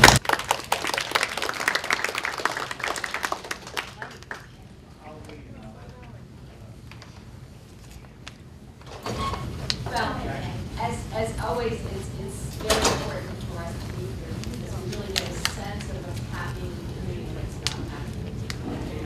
And as a New York State Assemblywoman serving on a number of committees, whether it's for property dealing with some of the tax issues, but affordable housing issues, that come through that. On the Government Operations Committee, where we have legislation to enable housing, encourage housing to be handicap accessible when it's built, and of course being on the Health Committee, where a lot of these issues stand. And actually there's discussion again at a more high profile level of the single payer healthcare system in New York State. I've never signed on to it, but I'm kind of like working toward that. When I hear about people that can't get medication, I wonder if that's a system that will enable us to be able to get medication easier. You know, we're all going through the state budget. There have been increases in the assembly budget in some programs for affordable housing for the elderly, more money for families that have older family members living with them, needing other places to go. I don't know what's going to happen in the fall budget. We don't have enough money for everything. So I know there'll probably be some disappointments here. That on the whole issue of workshops, and I understand that there are many people that really need to be in a workshop, can't be in another kind of employment situation. But at the same time, as Lisa said, we need to encourage people to try to get a place of employment. I have to tell you, in the New York State Legislature, we have a number of individuals that have some kind of disability that serve, they're like, they do the mail, they run the bills around, the bill drafts, everything else, and they are so excited about the action that they have. The legislators, I just went to a retirement party of one of the individuals that have been in my office for like, dozens of years. And she was going to miss everybody because she was retiring. But these are jobs that really are paid, fairly well, and you consider. So I see the other side of it but we need employees to do that. Your county executive talked about the affordable housing issue and getting on localities. To do that, many communities require 10% of any development to be affordable.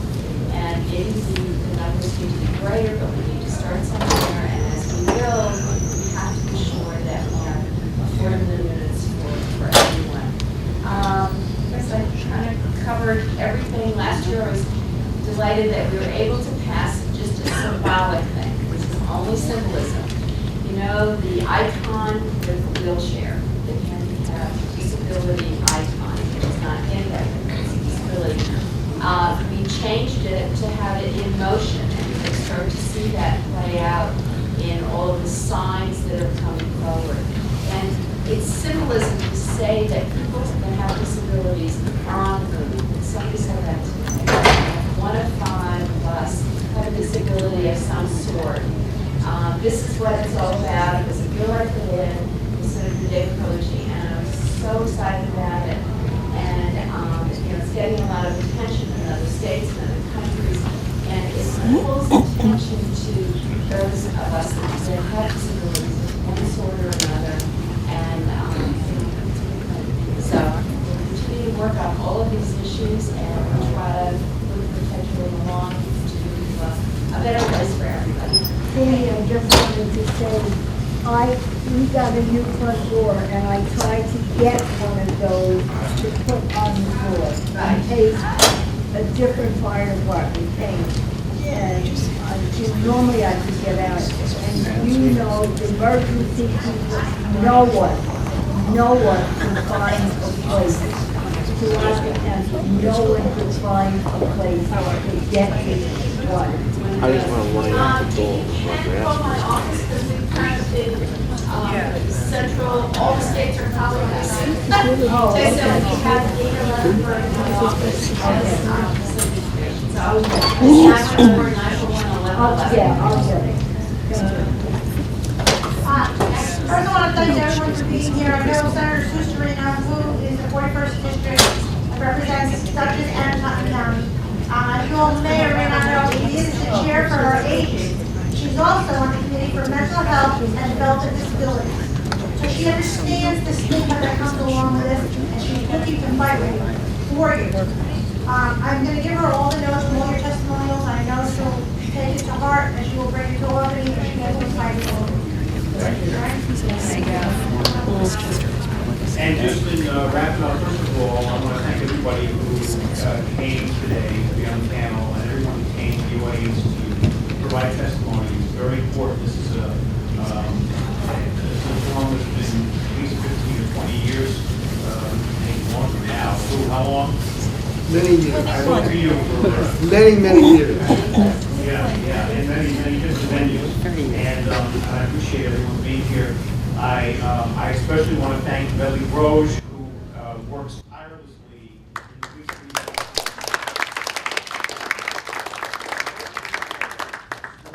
the snow, putting signs in the ground to show what the forum was. She slept, at a friend's near here last night, so she was here in the morning. So I know that she was working really late last night. Everybody was going over the snowstorm.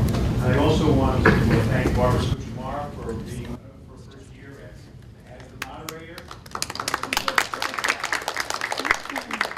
had 3 moderators in the last maybe 25 years, and so we don't change very often. And did a great job bringing it all home under time. It was very good. And I just wanted just a couple of points on the issue of the shelter workshop. I mean, I knew that was going to be. There's a lot of discussion back and forth in the community about it. I know that there's pros and cons about it. It's important that people know, and the OPWD person left, I wanted to let them know. But we got our applications for this year, and it is a reduction in the state aid for park for the shelter workshop. I have to go to budget with the county executive in August, and I have to. That we put in, the Putnam County put $62,500 in to help Park make a 50-50 match to draw down state dollars. The state has now reduced that amount of money.